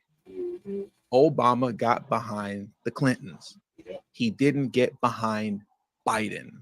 And Biden has felt slighted ever since, him and his team, because I was your vice president. I'm the one who has had your back for 8 years straight. You were supposed to throw me the alley-oop so that I can become president next, because as many of you know, Biden has ran for president, I believe, twice before in the past.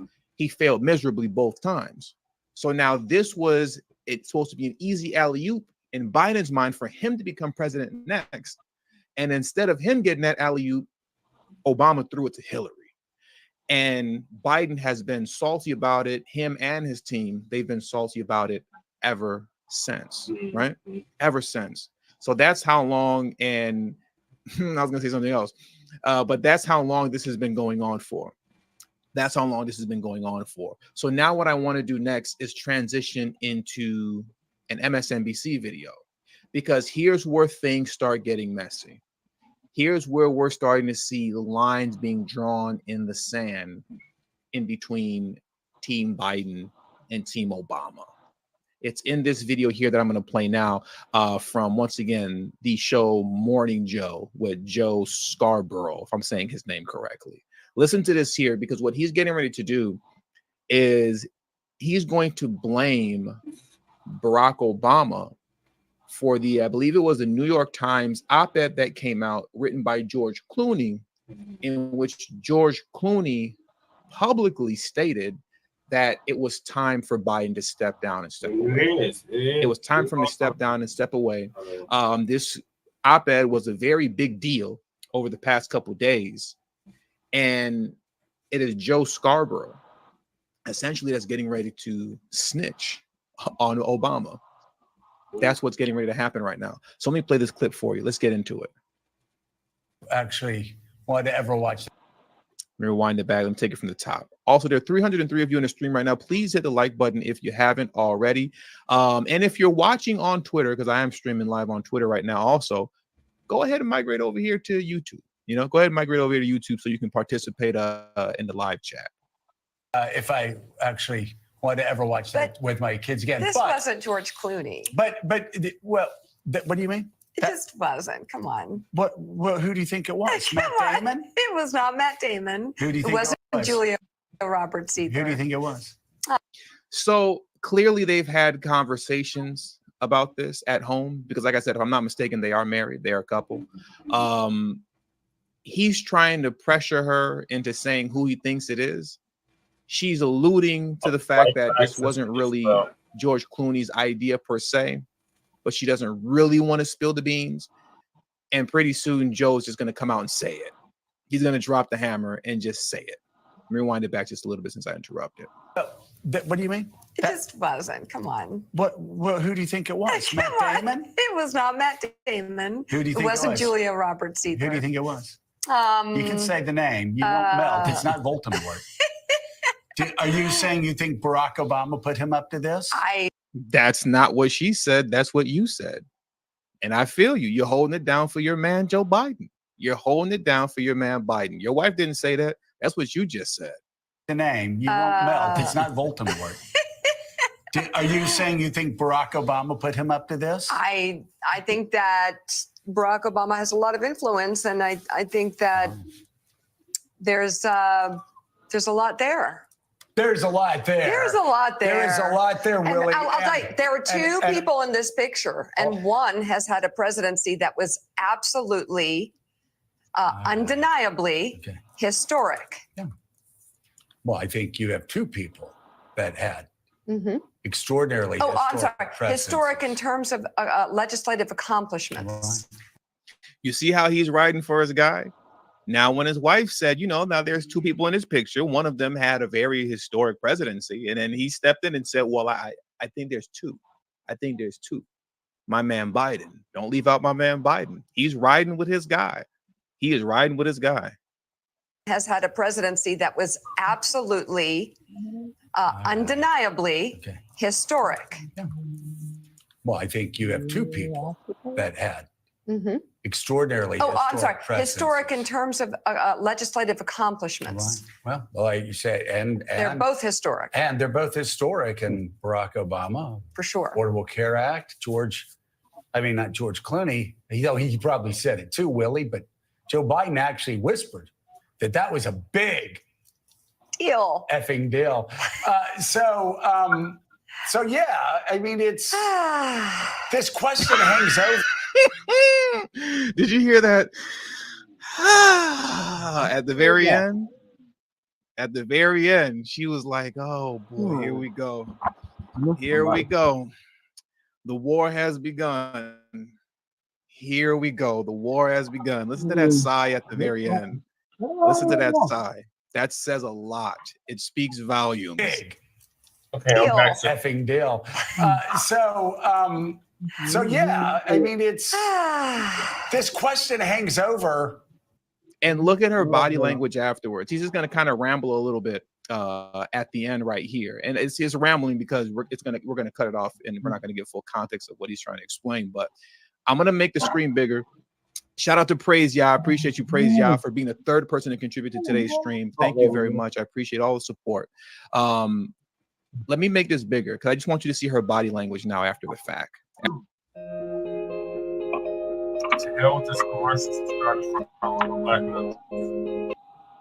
After she goes, oh, Jesus. And look at how she just kind of just watch. Big deal. Effing deal.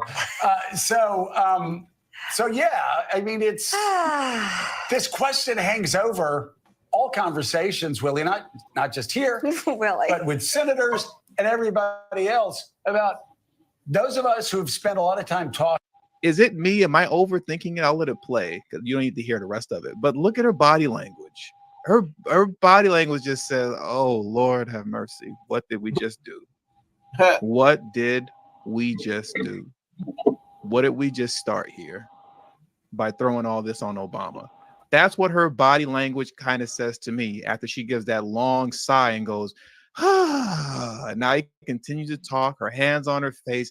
She looks nervous. Now, I'm no body language expert, but to me, she's looking like, Lord have mercy. What did we do? And where are things going to go from here in case Biden does lose? Because the thing is this. If Biden wins, which I don't understand, he literally has no path to victory. I don't understand how Biden wins this election. But if he was to win, well, then all of this kind of means nothing. But if Biden stays in the race and he loses, we're going to see how powerful the Obamas actually are, because I would predict that they're going to disappear from MSDNC, as I like to call them. They'll probably end up disappearing from the network and going the way of Don Lemon, and they'll have a podcast on YouTube or something like that. Because what this is doing here is encouraging Biden to stay in the race. It's encouraging him to stick around, don't bow down to the Obamas, because you have us on your side here on MSNBC. We're going to ride for you. We're going to ride for you. You don't worry about it. You stay in there.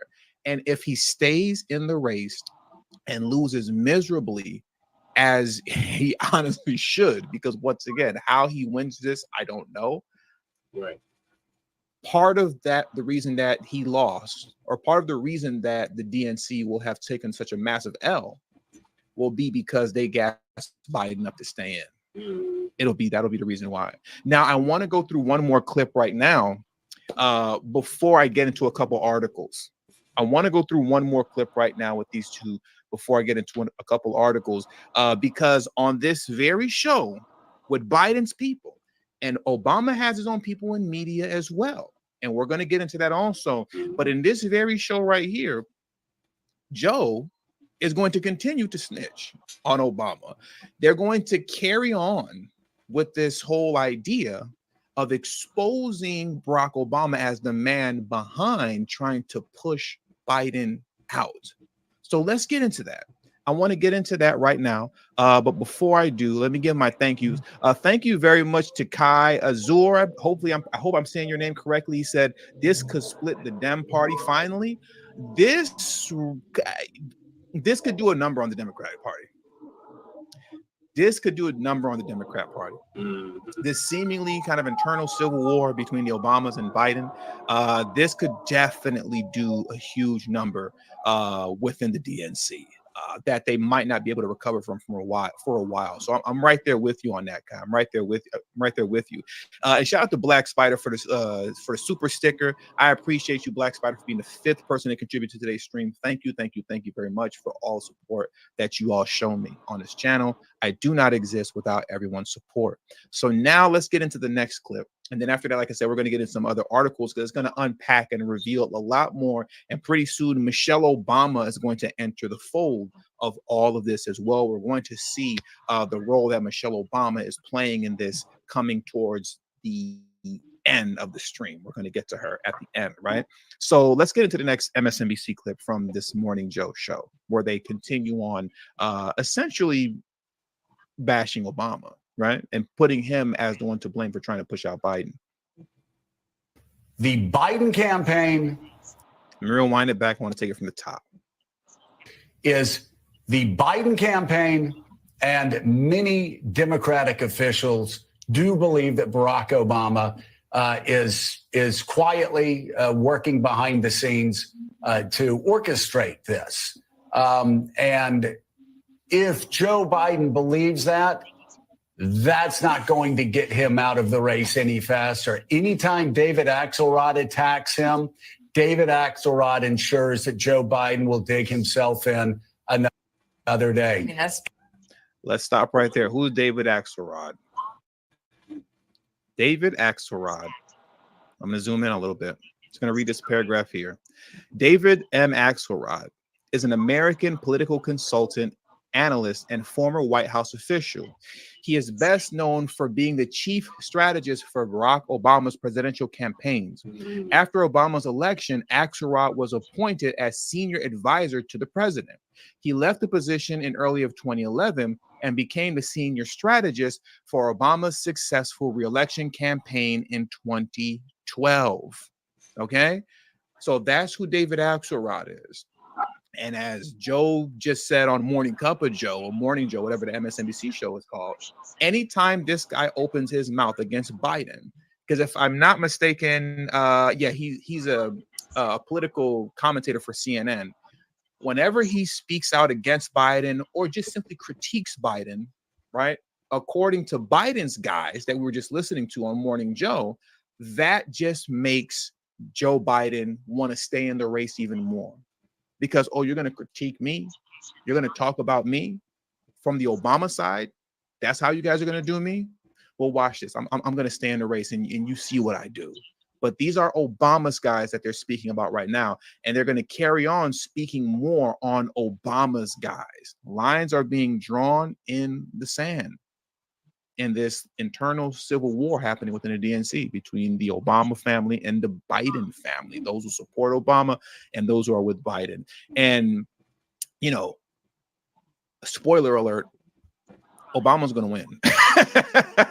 I don't know if that means that Biden's going to actually leave. Obama seems to be very powerful in the DNC and carry a lot of weight. And that's I don't think you want to be against them in this civil war. It just doesn't seem like that would work out in your favor. But let's get back into the video clip here, because they're going to keep speaking on more of Obama's guys right here. Anytime the pod, let me rewind it back just a little bit. That Joe Biden will dig himself in another day. Anytime the pod bros say something nasty about Joe Biden, which they have repeatedly said nasty things about Joe Biden before the debate, after the debate. Every time they do that, he digs in a little bit further. Who are the pod bros? He's sending a lot of shots at these podcasters called the pod bros, right? Who are the pod bros? Who is he speaking about right now that they're sending all these shots to? Well, here are the pod bros. Let me pull this back up and switch over. There's a new article here that came out. This actually came out about 7 hours ago.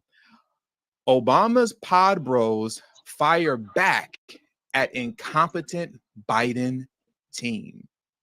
Who are these guys? And also, all the articles that I'm going through right now, the links to all these articles are in the description box below. If you want to read this stuff for yourself, minus my commentary, which I strongly suggest that you do. Biden campaign officials have been making their disappointment in the former Obama staffers calling on the president to drop out of the 2024 race well known. And now the pod bros themselves are firing back. On Friday's new episode of Pod Save America, co-hosts John and Dan, who previously served as former President Barack Obama's chief speechwriter and communications director, respectively, took several minutes to respond to the criticism they have received for speaking openly and honestly to their listeners about the risk of keeping President Joe Biden and as the Democratic nominee. So this runs deep. These guys have their sides. They have their teams and media. Clearly on MSNBC, Morning Joe, that is Joe Biden's team within media. Pod Save America, also known as the Pod Bros, and that's a very big podcast as well. They're a huge podcast. They're clearly Team Obama. They all come out of Obama's camp.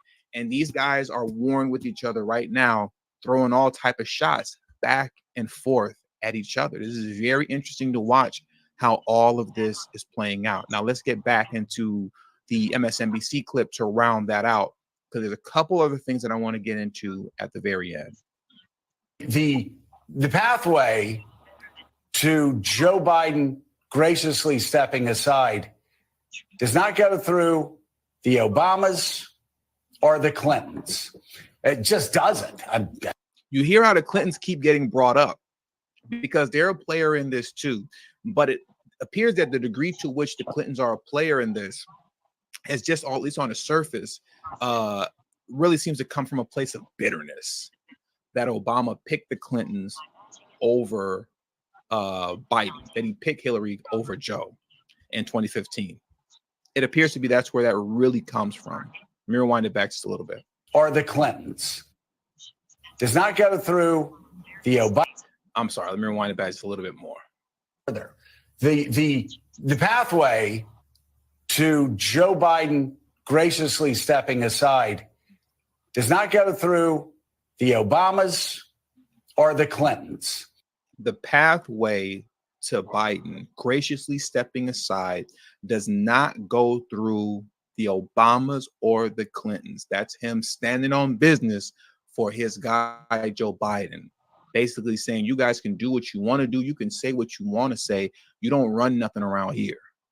You don't run nothing around here. You want me to bow out gracefully? Well, that doesn't happen through you. That's what he's saying. You don't run nothing over here. The pathway to Joe Biden graciously stepping aside does not go through the Obamas or the Clintons. It just doesn't. Again, as I said, because some people don't understand, I'm not talking about what ought to be. I'm talking about what is. He said, I'm telling you what it is. Obama and Clintons, you guys don't run anything around here. I'm telling you what is. And if you want Biden to bow out gracefully, it's not going to be because of the pressure that you're putting on. Very strong words coming from Joe here. Very strong words. Now, I want to get into a few articles here, maybe about 3 articles that we're going to go through quickly before we head on out of here. Because this one here from The Hill that I'm going to pull up right now, it gives us a little bit more information coming out of MSNBC and out of this news clip that I'm not going to play for you, but I am going to read through a few of their quotes, you know, what they continue to say after the fact, right? So let me pull that up right now on the screen. And shout out to Black Spider for coming through with the super sticker. I appreciate you, Black Spider. Thank you very much for your contribution on today's show. I think you ran it. I think it's the second time you came through. Is that the second time? Yes, Black Spider ran it back twice. I appreciate you, Black Spider, for coming through with 2 super chats. Thank you very much, bro. Thank you. Now, let me pull this up on the screen. Let me pull this up on the screen right now. Oh, I already have it up on the screen. Morning Joe host. Biden campaign sees Obama's hand in calls to drop out. Now, I just want to go to the bottom of this here, right? It reads as such. Scarborough added during Thursday's broadcast that Biden is deeply resentful of his treatment under not only the Obama staff, but also the way he was pushed aside for Hillary Clinton in 2016. Micah Brzezinski, Scarborough's co-host and wife, added, I think Barack Obama has a lot of influence and there's a lot there. Biden is facing calls to drop out of the race and intensifying questions about his mental I can't read the word talking about mental, right? His mental state, acuity, I believe it says acuity, and ability to defeat former President Trump following his shaky debate performance 2 weeks ago. Former aides to Obama have been among Biden's most vocal critics in the post-debate fallout. Once again, they're saying here on the Hill is that Obama's aides, everyone who is Team Obama and comes out of that camp, has been the ones who are the most critical of Biden. They are the ones who have been pushing the most for Biden to get out of the way.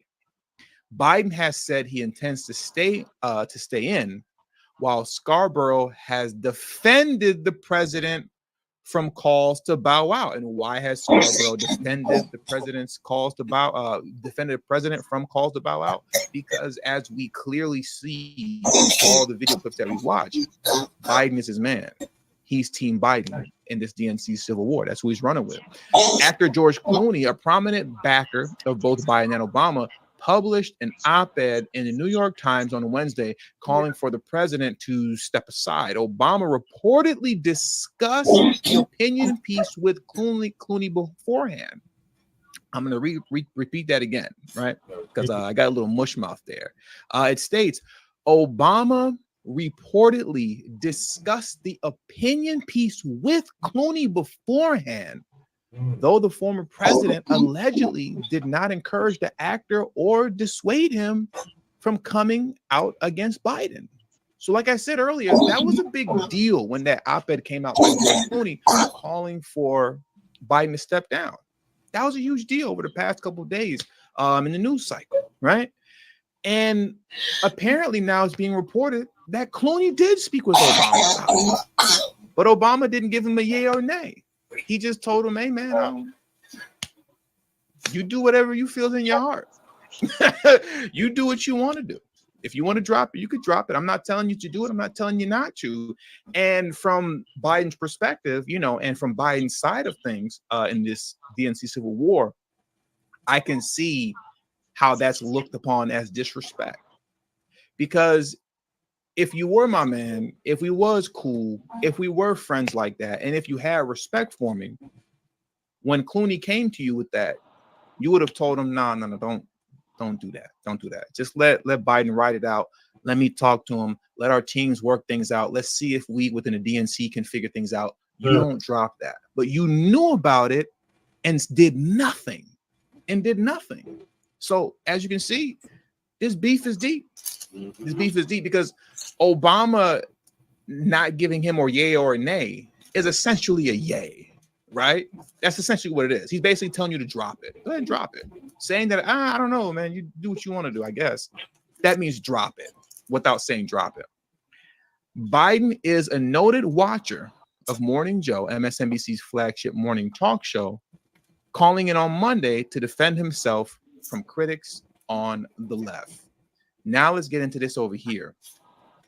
This is the newest article that has come out from CNN, and it unpacks more of what's happening right now with the fallout and within the civil war between Obama and Biden. Obama Pelosi privately expressed concern over Biden. Let's get into this right now. I want to get into this article right now. And it reads as such. Barack Obama and Nancy Pelosi have spoken privately about Joe Biden and the future of his 2024 campaign. Both the former president and ex-speaker expressed concerns about how much harder they think it's become for the president to beat Donald Trump. Neither is quite sure what to do. Democrats are desperate for the dispiriting infighting to end, so they can get back to trying to beat the former president. And they're begging either Obama or Pelosi to help them get there, aware that Senate Majority Leader Chuck Schumer doesn't have the trust of Biden. I didn't know that. I didn't know that Senator Chuck Schumer essentially was beefing with Biden. And at this stage of the game, with everything that's going on, with everything that's being discussed, if Chuck Schumer is beefing with Biden, or to be more specific and direct to what they said, if Chuck Schumer doesn't have the trust of Biden, that means that Chuck Schumer is with Obama. That's what that means. In my opinion, I assume in this civil war. That's what that seems pretty obvious to me, right? So aware that Senate Majority Leader Chuck Schumer doesn't have the trust of Biden, and that House Minority Leader Hakeem Jeffries doesn't have the depth of relationship to deliver the message. Basically, Hakeem Jeffries, you're just not popular enough. You're not big enough for you to say anything and for it to mean anything significant. You know what I mean? You're just not that guy yet. You're not that guy yet. But speaking of Hakeem Jeffries, he will be that guy pretty soon. I've been meaning to do a video on Hakeem Jeffries for quite some time now, and I just haven't had the opportunity to get to it. But they're going to run the Barack Obama play one more time with Hakeem Jeffries, is my point. They're going to run the Barack Obama play one more time with Hakeem Jeffries in the future. But that's for a later video. I've been meaning to do a video about Hakeem Jeffries for literally, I don't know, maybe 2 years now, but I never get around to it. But I digress. Let's get back to Barack Obama, because this here is very, very interesting concerning Obama's position towards Biden, right? Check this out. Obama's decision not to make any public comment for 2 weeks, he's been silent for 2 weeks, has left a number of leading Democrats feeling like he has left them flailing by holding the same posture that has largely defined his post-presidency. After the debate, he posted on X, "Bad debate nights happen. Trust me, I know," reiterating that sentiment at the fundraiser in New York for House Democrats the night after Biden's performance. But now check this out concerning that post that Obama put out. Obama didn't even want to put that post out. When Biden failed miserably against Trump, Obama initially wasn't going to say anything. He wasn't going to say anything. The former president hadn't even planned to make any public statement. But Biden and Obama aides coordinated to get the post out in a way that reflected Biden campaign talking points that Obama's first re-election debate in 2012 went badly too, and it didn't end up ending his campaign. So once again, after Biden's pathetic attempt at debating Trump, when he failed miserably, Obama wasn't even going to say anything. Obama was sitting back like, well, you know, I don't know. And what it looks like is the situation where, you know, when you have a friend of yours or somebody you know, and, you know, they're kind of an F up, you know what I mean? They're a screw up. And whenever they call you, they're calling you to help get them out of a jam. That's pretty much what this was here. Because like they said, Obama wasn't planning on posting anything. Obama saw Biden fail miserably and went, yeah, I mean, it is Biden. And Biden's aide called up Obama's aides like, hey, man, you think you can help me out one more time? You think you can help me out one more time? Let's kind of make the connection between Obama's bad performance in 2012 and say how it's the same with Biden's performance, but Obama still won the election, so it's not over for me yet either. Come on, man, just have Obama post that for me one time. And Obama was like, I guess, man. All right, let me just go ahead and put this post up real quick. That's really what it sounds like, how it went down. The last sentence that I have highlighted here reads, but Obama's deepening skepticism about his friend's ability to win election is one of the worst kept secrets in Washington. Everybody in Washington, everybody knows how Obama actually feels about Biden. Everybody knows. Once again, this is a CNN article that's saying this here, not Fox News, Newsmax, News Nation, Breitbart. This is CNN, right? That's stating this here.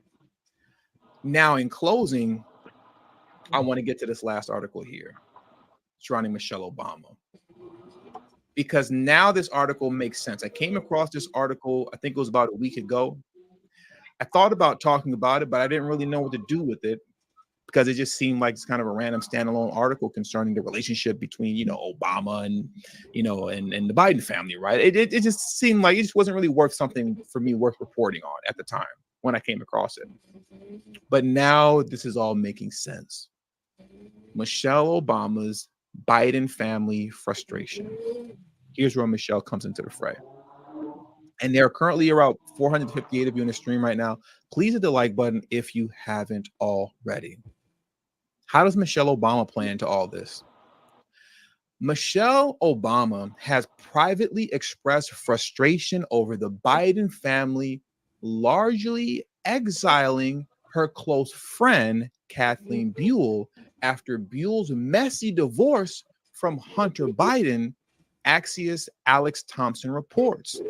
Why it matters.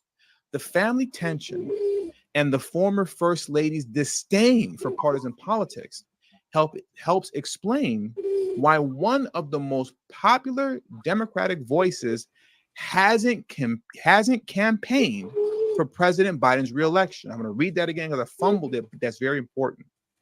Why it matters. The family tensions and the former First Lady's disdain for partisan politics help explain why one of the most popular Democratic voices hasn't campaigned for President Biden's reelection, the source said.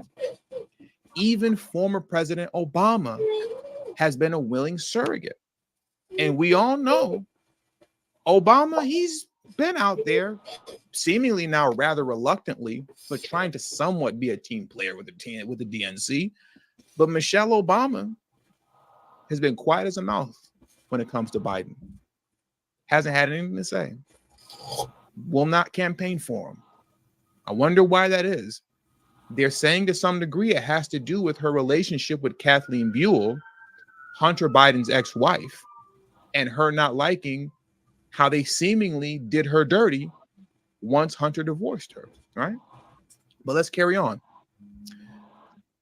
The former First Lady was initially reluctant to campaign for Biden after he became the Democratic nominee in 2020. People familiar with the situation told us Despite public displays of camaraderie that continue today, the relationship between the Bidens and the Obamas changed when? In 2015. Look at how 2015 keeps coming up. 2015 comes up in almost every article, in almost every video. The relationship changed for the worse between the Obamas and the Bidens once Obama essentially, in the eyes of Biden, stabbed Biden in the back and chose Hillary Clinton over him to run against Donald Trump in 2016. Ever since then, their relationship completely collapsed. Then Vice President Biden was weighing a presidential run, and President Obama discouraged it. So they're explaining that here. Then Vice President Biden was weighing a presidential run, and President Obama discouraged it. Obama said, nah, bro, move around, man. We're running with Hillary. Get out the way, bro. Obama told Biden, move around, bro, move around.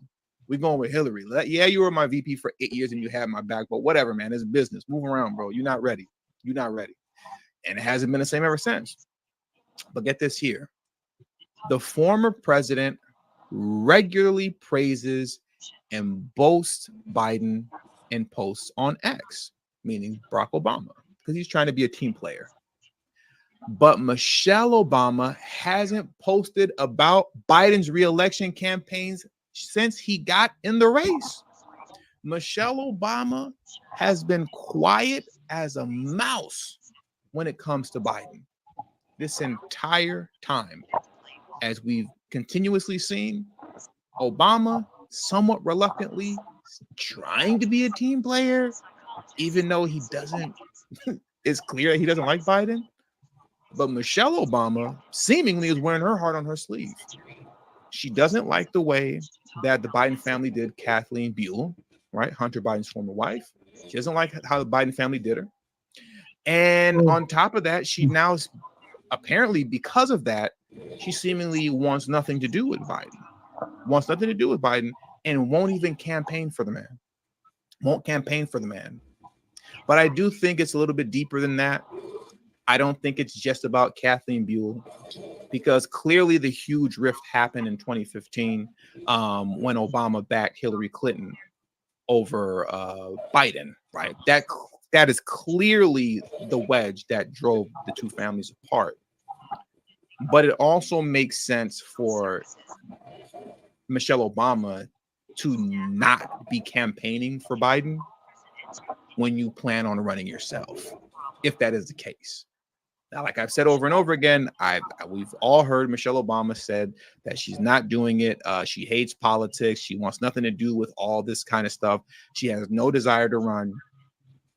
But like I said in the video prior, that just makes for all the better storyline when you look at all of this mess and drama that's happening with the DNC. You're looking at this civil war in between the Bidens, right, and the Obama, to which everyone's picking sides. Seemingly, Trump is continuously gaining more and more and more ground, where it's looking like he's going to win possibly by a landslide as it pertains to storylines and what could galvanize those who are on the left. What storyline could galvanize them better than Michelle Obama stepping up at the DNC convention, throwing her hat in a race, saying that I didn't want to do this. I hate politics. I thought I was out.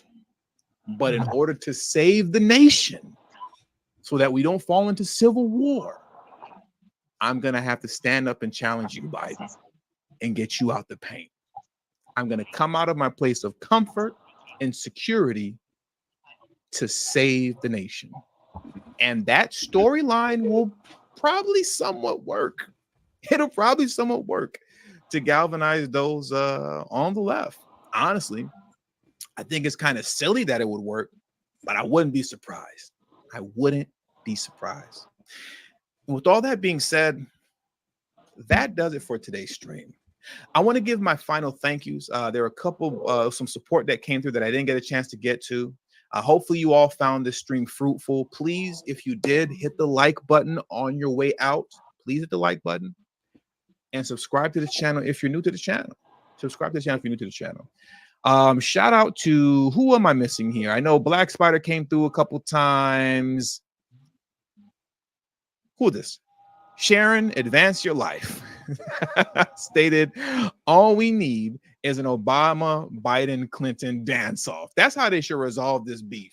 This civil war should turn into a dance-off. That's what should happen. I'm right there with you. Shout out to Nikki Rose. I appreciate your support, Nikki. Shout out to Jacoby Demesi. I hope I'm saying your last name right. Jacoby said, the death of Lori, you guys know I'm bad with names, right? That if you're new to the channel, I'm really bad with names. The death of Lori Claus something. This was Joe Scarborough's staff aide. It's not clear how she passed away, but later he resigned or stepped down. I'm not familiar with that situation. I'm not familiar with the law at all. But I'll definitely look into it. Shout out to Kai for coming back once again. Did he run it back twice? Yeah, Kai came through twice. I appreciate you, Kai. Thank you for running it back with the super sticker. Thank you, bro. Shout out to College of Natural Health Science, BDA, for coming back once again. Either way it goes, get ready for them chains. Oh, yeah. However it goes, especially if, you know, you let the DNC tell it. God forbid Trump gets in office. God forbid. They're going to put you all back in chains. They're going to put us back in chains. They're going to put you all back in chains. So we need either Clinton, Hillary Clinton, Michelle Obama, or Biden to win, because if not, apparently we're going to get put back in chains.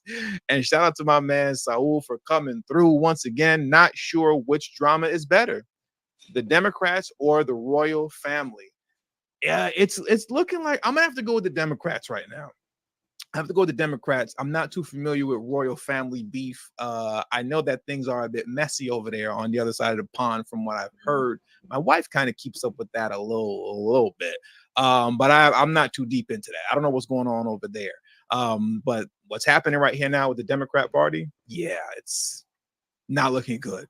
Clearly, there's a civil war. People are drawing a line in the sand and picking their sides. Who you with? Team Biden or Team Obama? We'll see how this continues to play out as we watch the DNC completely collapse right in front of our very eyes. Thank you all for joining me. I'm gonna head on out of here. Like I said, hit the like button on your way out. Subscribe to the channel if you're new to the channel. Share this video out on your social media platforms, and also don't forget to follow me on Telegram at TD Media Group. Link to my Telegrams in the description box below, and will be pinned in the comment section as well. Thank you all for your time, and until the next video, peace and have a great evening. They were very influenced by Western country music. That's why a lot of Jamaican performers back in the days, they'd have names like Josie Wales, and they would have cowboy hats on, and they would be positioned like this on their album covers because they loved American Westerns and shit like that. In reverse, Jamaicans had nothing to do with hip hop the way it is.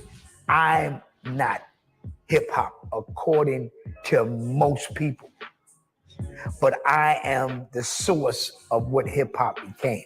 They even said I was Jamaican. That's cool, hurt. My mother came from North Carolina. My father, to be truthful, they said he was born in Jersey, not to be disrespectful to anybody's nationality. I didn't know Herc was Jamaican for a good while. When you look at a lot of the early pioneers in hip hop, none of them heard any toasting records. They weren't playing toasting records or Jamaican records or reggae records at some of the earliest jams. Even Kool Herc himself has said he didn't play Caribbean records because the audience just didn't take to it. Jamaican toasting, no, we're not on the mic. I mean, if you're 14, 15 years old, what Jamaican artists are you listening to? You don't even know a Jamaican artist. We're all in high school, so we don't have that kind of information. So the roots of hip hop being Jamaican, absolutely false. Bubblegum, cotton candy. I'm almost speechless talking about this because it's so obvious who they are targeting. And a good night tonight. How's everybody living this evening? Hold on, let me get my recording stuff together here. Hope y'all having a good night tonight, man. Hope you guys had a good week so far, ladies and gentlemen. Hope everybody's week has been productive and all that good stuff. Welcome everybody to the room. How y'all living, man? We're going to do the late night tap in as we always do. Everybody give the room a nice retweet. Let everybody know that we're in here live right now, ladies and gentlemen. Let everybody know that we're in the building live.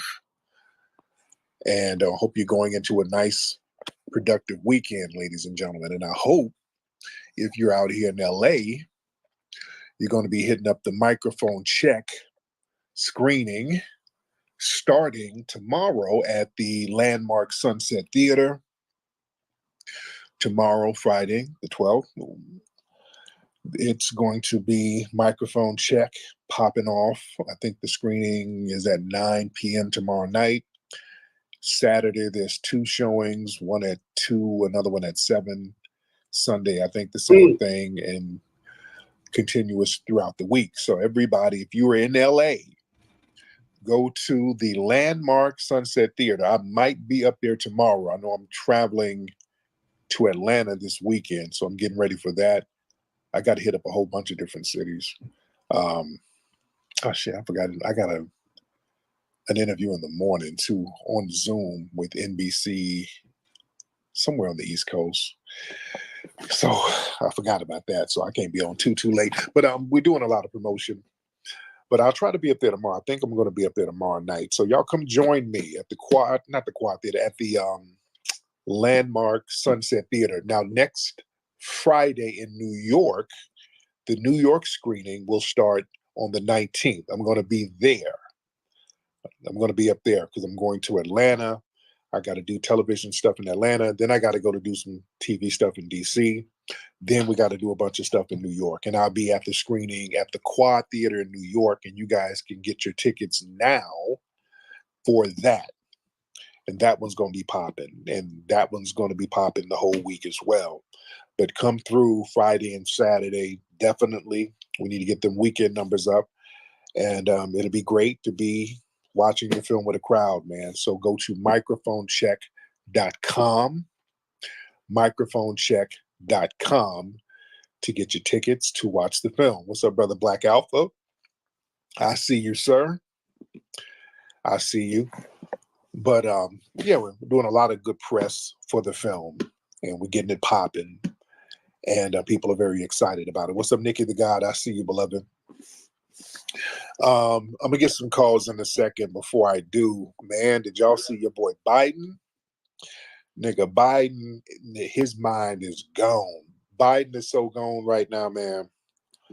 Biden is gone, man. Biden was doing a speech. He was up here cracker babbling like a mug. This dude was saying all types of stuff. He's like, yes, I gotta talk to my chief executive. Nigga, you the chief executive. You know, Vice President Trump. I got Vice President Trump who's gonna run with me. And I'm like, dude, he called Kamala Harris Vice President Trump. This dude is gone. He's gone. That dude mind is fried. He was just saying all types of random stuff. He is so gone. You know, we're gonna cut the deficit, and when I get back in office, I'm gonna make bologna sandwiches half off for all the immigrants. And he just saying anything. He's saying anything. This dude, you would be a damn fool to vote for this man. Let's keep it a bean. Not that you like or dislike any other candidate, but damn, where the Biden for real? Are there any Biden supporters in here? Talk to me for real. Can you raise your hand? And I'm not going to beat up on you. I would love to hear your logic at this point. This man's mind is so gone. Do we have any Biden supporters in here now? Where's that Carlos dude? That old suspected tether Carlos, who's always caping for the Democrats. Where he at? Where he at right now? I want to hear him spin this, because a lot of the shills love trying to spin what's going on with Biden. Well, Biden, because when Biden did the debate with Trump, they kept deflecting. Well, Trump was lying. don't matter if Biden got dementia. Trump had told 25 lies. You can't blame Trump on this one now because he's up there. Biden is solo spazzing out. See? So you can't deflect onto Trump. You can't damn deflect. Please, some of y'all Democrats or Democratic shills, can you pop up in here and talk to me and give me some justifications why you rocking with your boy? Let's get Red Panda. You good? Hop in, Red Panda.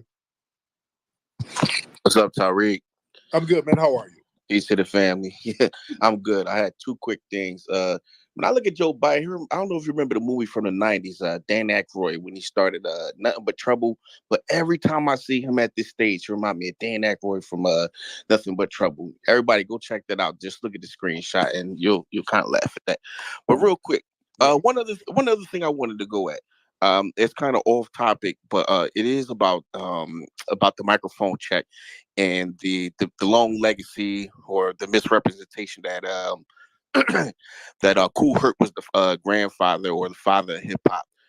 I think that he's getting a big pass on this because I remember you stated a long time ago he doesn't do a lot of interviews, but I don't understand why he gets a pass. Why the folks, the family, not pushing up on his bumper, because it's kind of dishonest that he sits back and don't really clear it up, or that the debate is going on and his name is amongst the main people that's in the middle of this. So I feel like, fam, we need to push up on his bumper a little bit and come on out and clear some of this stuff up. I only am not playing with that.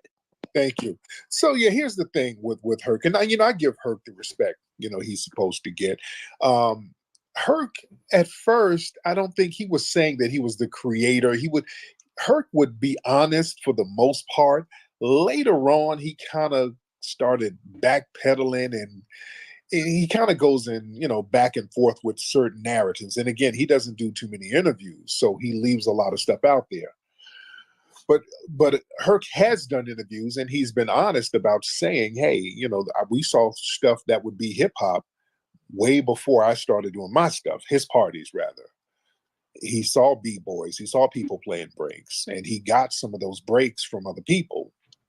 And he just played more of it. So the thing with Herc, because he's admitted that hip hop was already bubbling in like 1970, 71. It was already bubbling. And the thing with Herc, what he did, he primarily just played the b-boy breaks. He just played the break beats. Whereas some of those other cats, they might play a break beat and they went into something else.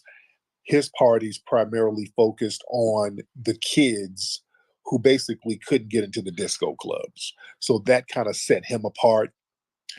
So you watch the movie Microphone Check, we kind of paint the narrative and bring clarity onto what was really going on in the 70s. That's why Microphone Check is very, very important.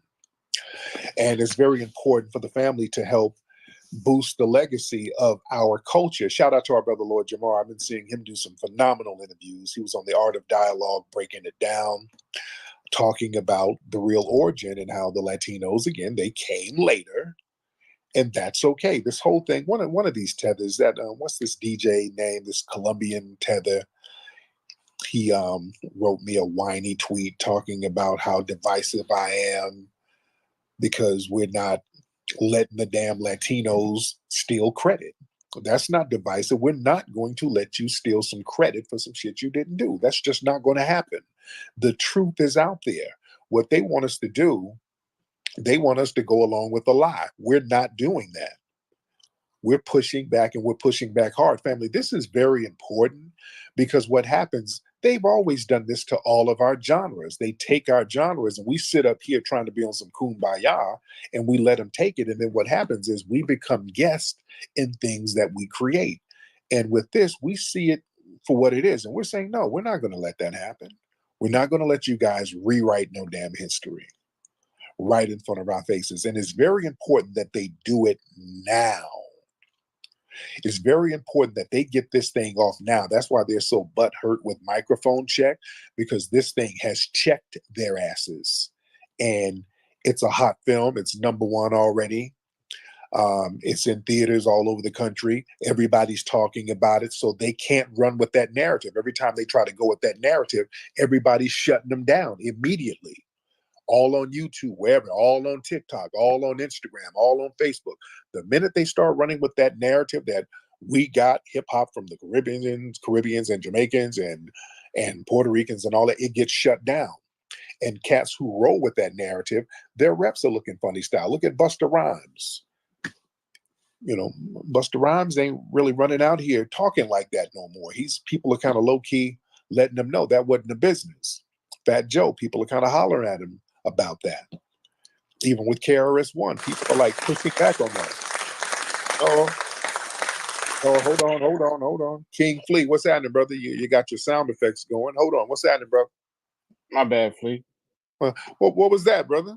Yeah, I just was messing around with the soundboard, and I was trying to applaud what you were saying. My fault. There you go. Okay. I'm like, is this brother at a strip club or something? What's going on? My bad, Flex.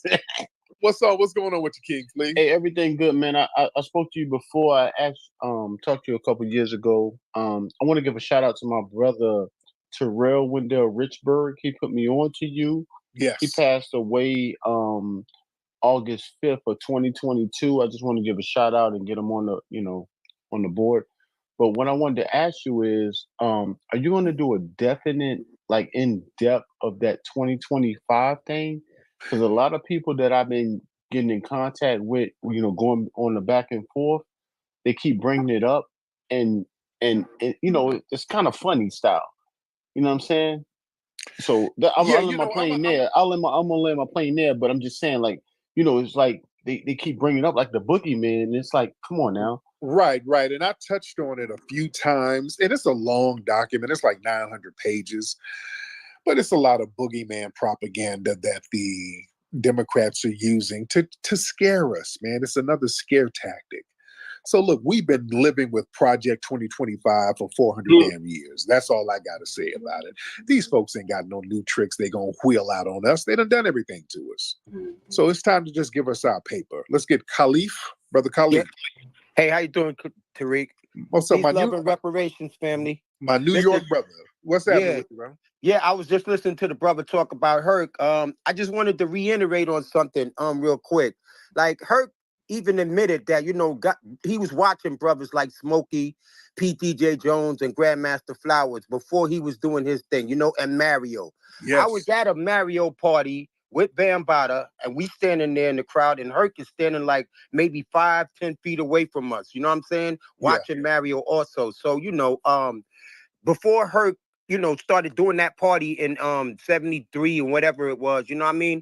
He was going to other people's parties and watching what they was doing. Right. You know what I mean? He didn't start anything, you know what I mean? He emulated what he saw, and he said that in several interviews, like you said, and you reiterated that in the movie Microphone Check, you know what I mean? So yes, that's a fact, He doesn't do a lot of interviews, but he knows that he said that this was going on way before him.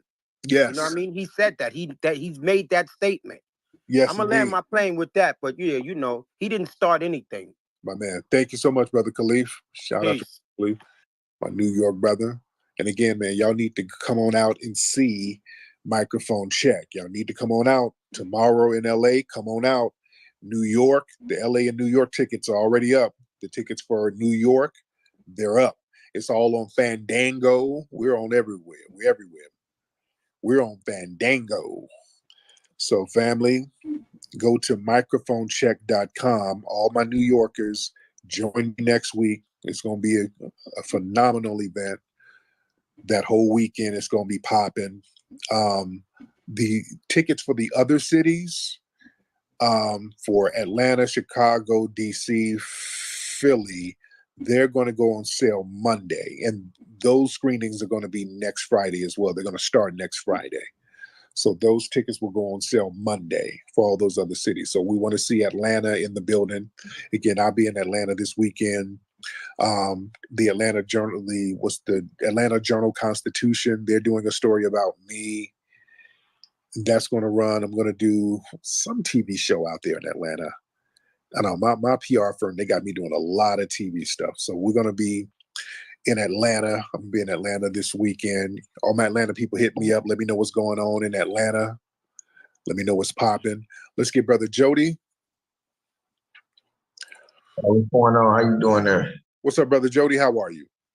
Man, I'm all right. I'm all right. I'm just thinking about I'm thinking about the reparations thing right now. I'm just saying to myself, I just feel like it ain't fair that the Africans can't get no reparations with us. You know what I'm saying? Because I feel like we all need reparations because they got as much, trauma as much as we do too. You know what I'm saying? Because technically we was taken from them people from over in Africa. We was taken from there to America, and the lineage, whatever. But I'm just saying, I feel like all of us need some reparations because it only makes sense. I don't think we should be sitting at the table saying, hey, you can't get this. No, man, we need to all unify, come together. You know what I'm saying? It's about that time we all unify. And until that time comes, man, I don't know what we gonna do. But so slow down, Jody. Now, how is that gonna work? How are African immigrants? How would it be justified for them to get reparations? Because, man, what is it gonna look like? We get reparations, they don't get nothing. What is that gonna look like? It's gonna look like we're getting a debt that's paid, that's owed to us. They don't have a debt that's owed to them by the U.S. government, right? Well, you hung up, Jody. What happened? I didn't hang up on him. Jody, what happened? His horse crap ran out. I think he realized what he was saying was horse crap. No, come on now. You know good and well that ain't gonna work. No, they're not owed a debt. And Jody, are you a low-key tether? Because a lot of these low-key tethers be saying stuff like that. All right, Jody. All right, come on. You know good and well that's not gonna work. So this dude, he might be an undercover. You got to watch folks who say stuff like that. They be undercover. They're undercover tethers. Lee Roots. What's going on? Good evening, Flex. I'm good, man. How are you, brother? Doing fantastic, brother. A wonderful pleasure to step in the room and say hello. I'm from Sacramento, brother. Been following you for a while. And I even turned my family on to some of you about this stuff, man. And it's a wonderful thing. I do handyman business here in the Sacramento area. And during the Trump years, I want to let some of the black folks know, especially some of the brothers that are very handy. Get your tools together, brothers. They're getting ready to start shipping some of these jobs back to us like it was during Trump, because they didn't. A lot of my customers kind of refused to kind of hire some people that spoke Spanish a lot, different things like that. So they turned the jobs over to us a lot. And we have a great opportunity to kind of capitalize on the next presidential run like this. Yep.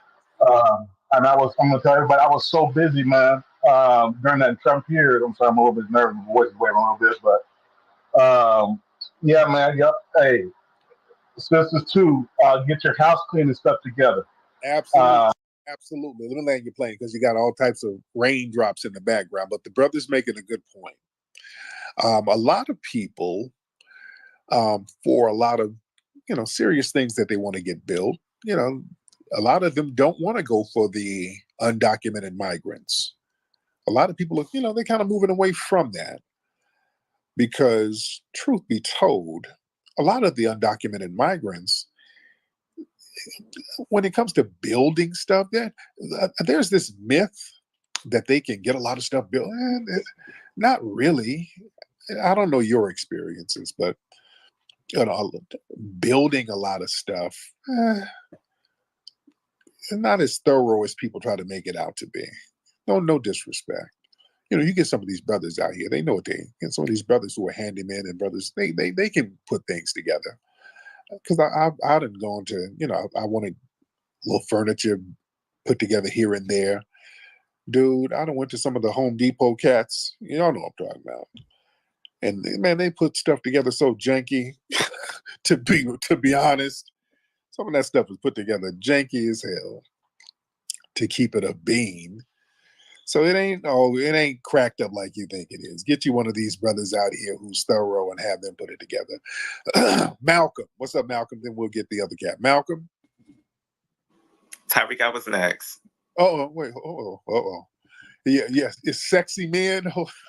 I'm not here to troll you today. I want to have a serious conversation. Oh, okay. So Where you from? I think I should By the way, introduce myself. okay, go My ahead. name is Jasmine. Obviously, I'm a Black trans woman. I'm African American, Black American, American descendant of slavery, but I really don't claim FBA. I don't care about Africa. I don't care about the Caribbeans. But I wanted to talk about hip hop. Now, obviously, I do believe that Black Americans did invent hip hop. But when it comes to like female hip hop, you had people like Little Kim, who was the first to win like 5 mics, and you also have Nicki Minaj, who was considered like the current queen of hip hop, and they are both Caribbean. And you also had people like Cardi B, who wasn't even Black, and she's dominating hip hop kinda in the female genre. But you had people like Megan Thee Stallion, who was African. I mean, Slow down. Let's back it up. Now, I've heard mixed things about Lil' Kim. Some people said she is Caribbean. Some people say her family's from North Carolina. So what's the deal with? Yeah, I wasn't sure. I've heard a lot of Caribbeans say she was Caribbean, but I'm pretty sure Megan Thee Stallion, she is what you would consider FBA. But I know a lot of Black people don't support her that much because of she rightfully snitched on that Black man who shot her. But I think he was also Caribbean. So my thing is like, say 100 years from now, in the future, they can say, well, such and such was in your community and they dominated your what is it called, genre? They dominated hip hop, so they could be considered I don't know how to say it. Basically, they do have a claim to hip hop. No, they don't. They're hot artists at the time. They're just hot artists right now. But my thing is, why do you continue to prop them up instead of propping somebody like Megan Thee Stallion up? Prop who up? Who do I prop like up?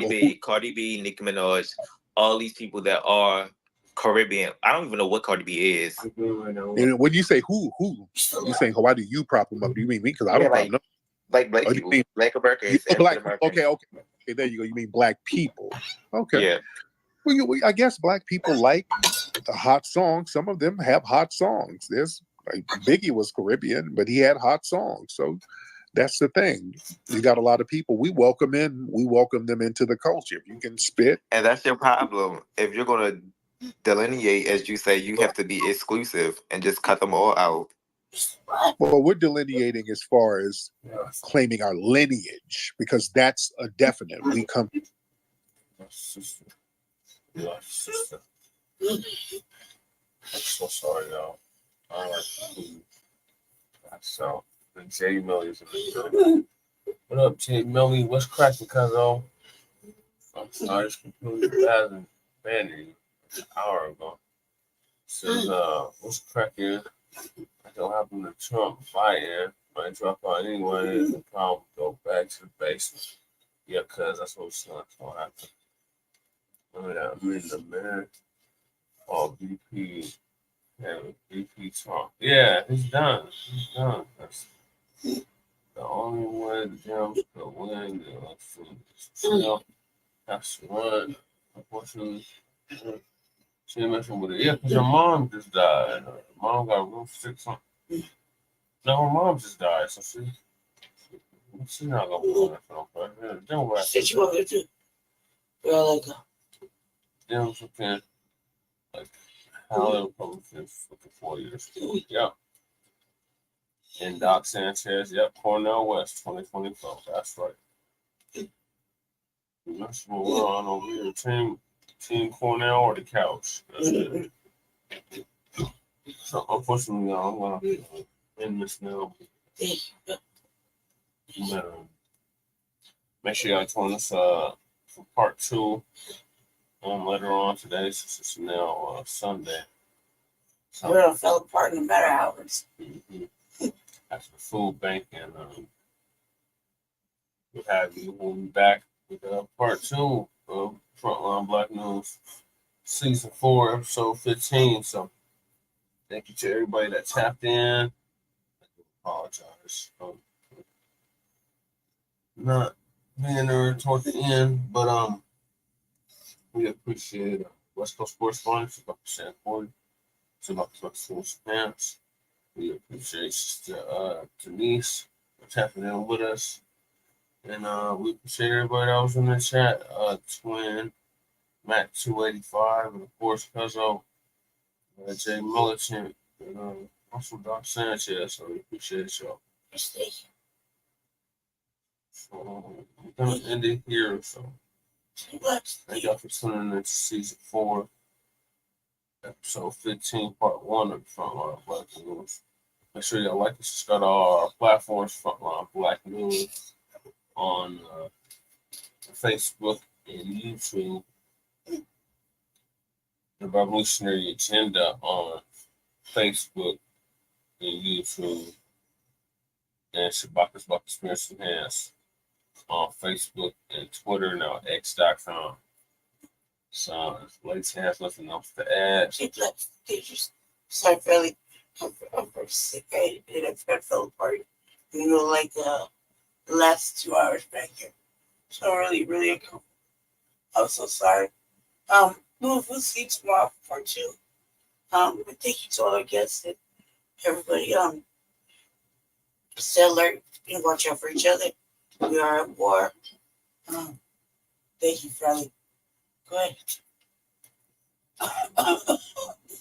All right, yeah, so peace, love, light, reparations, and separations, and Black empowerment.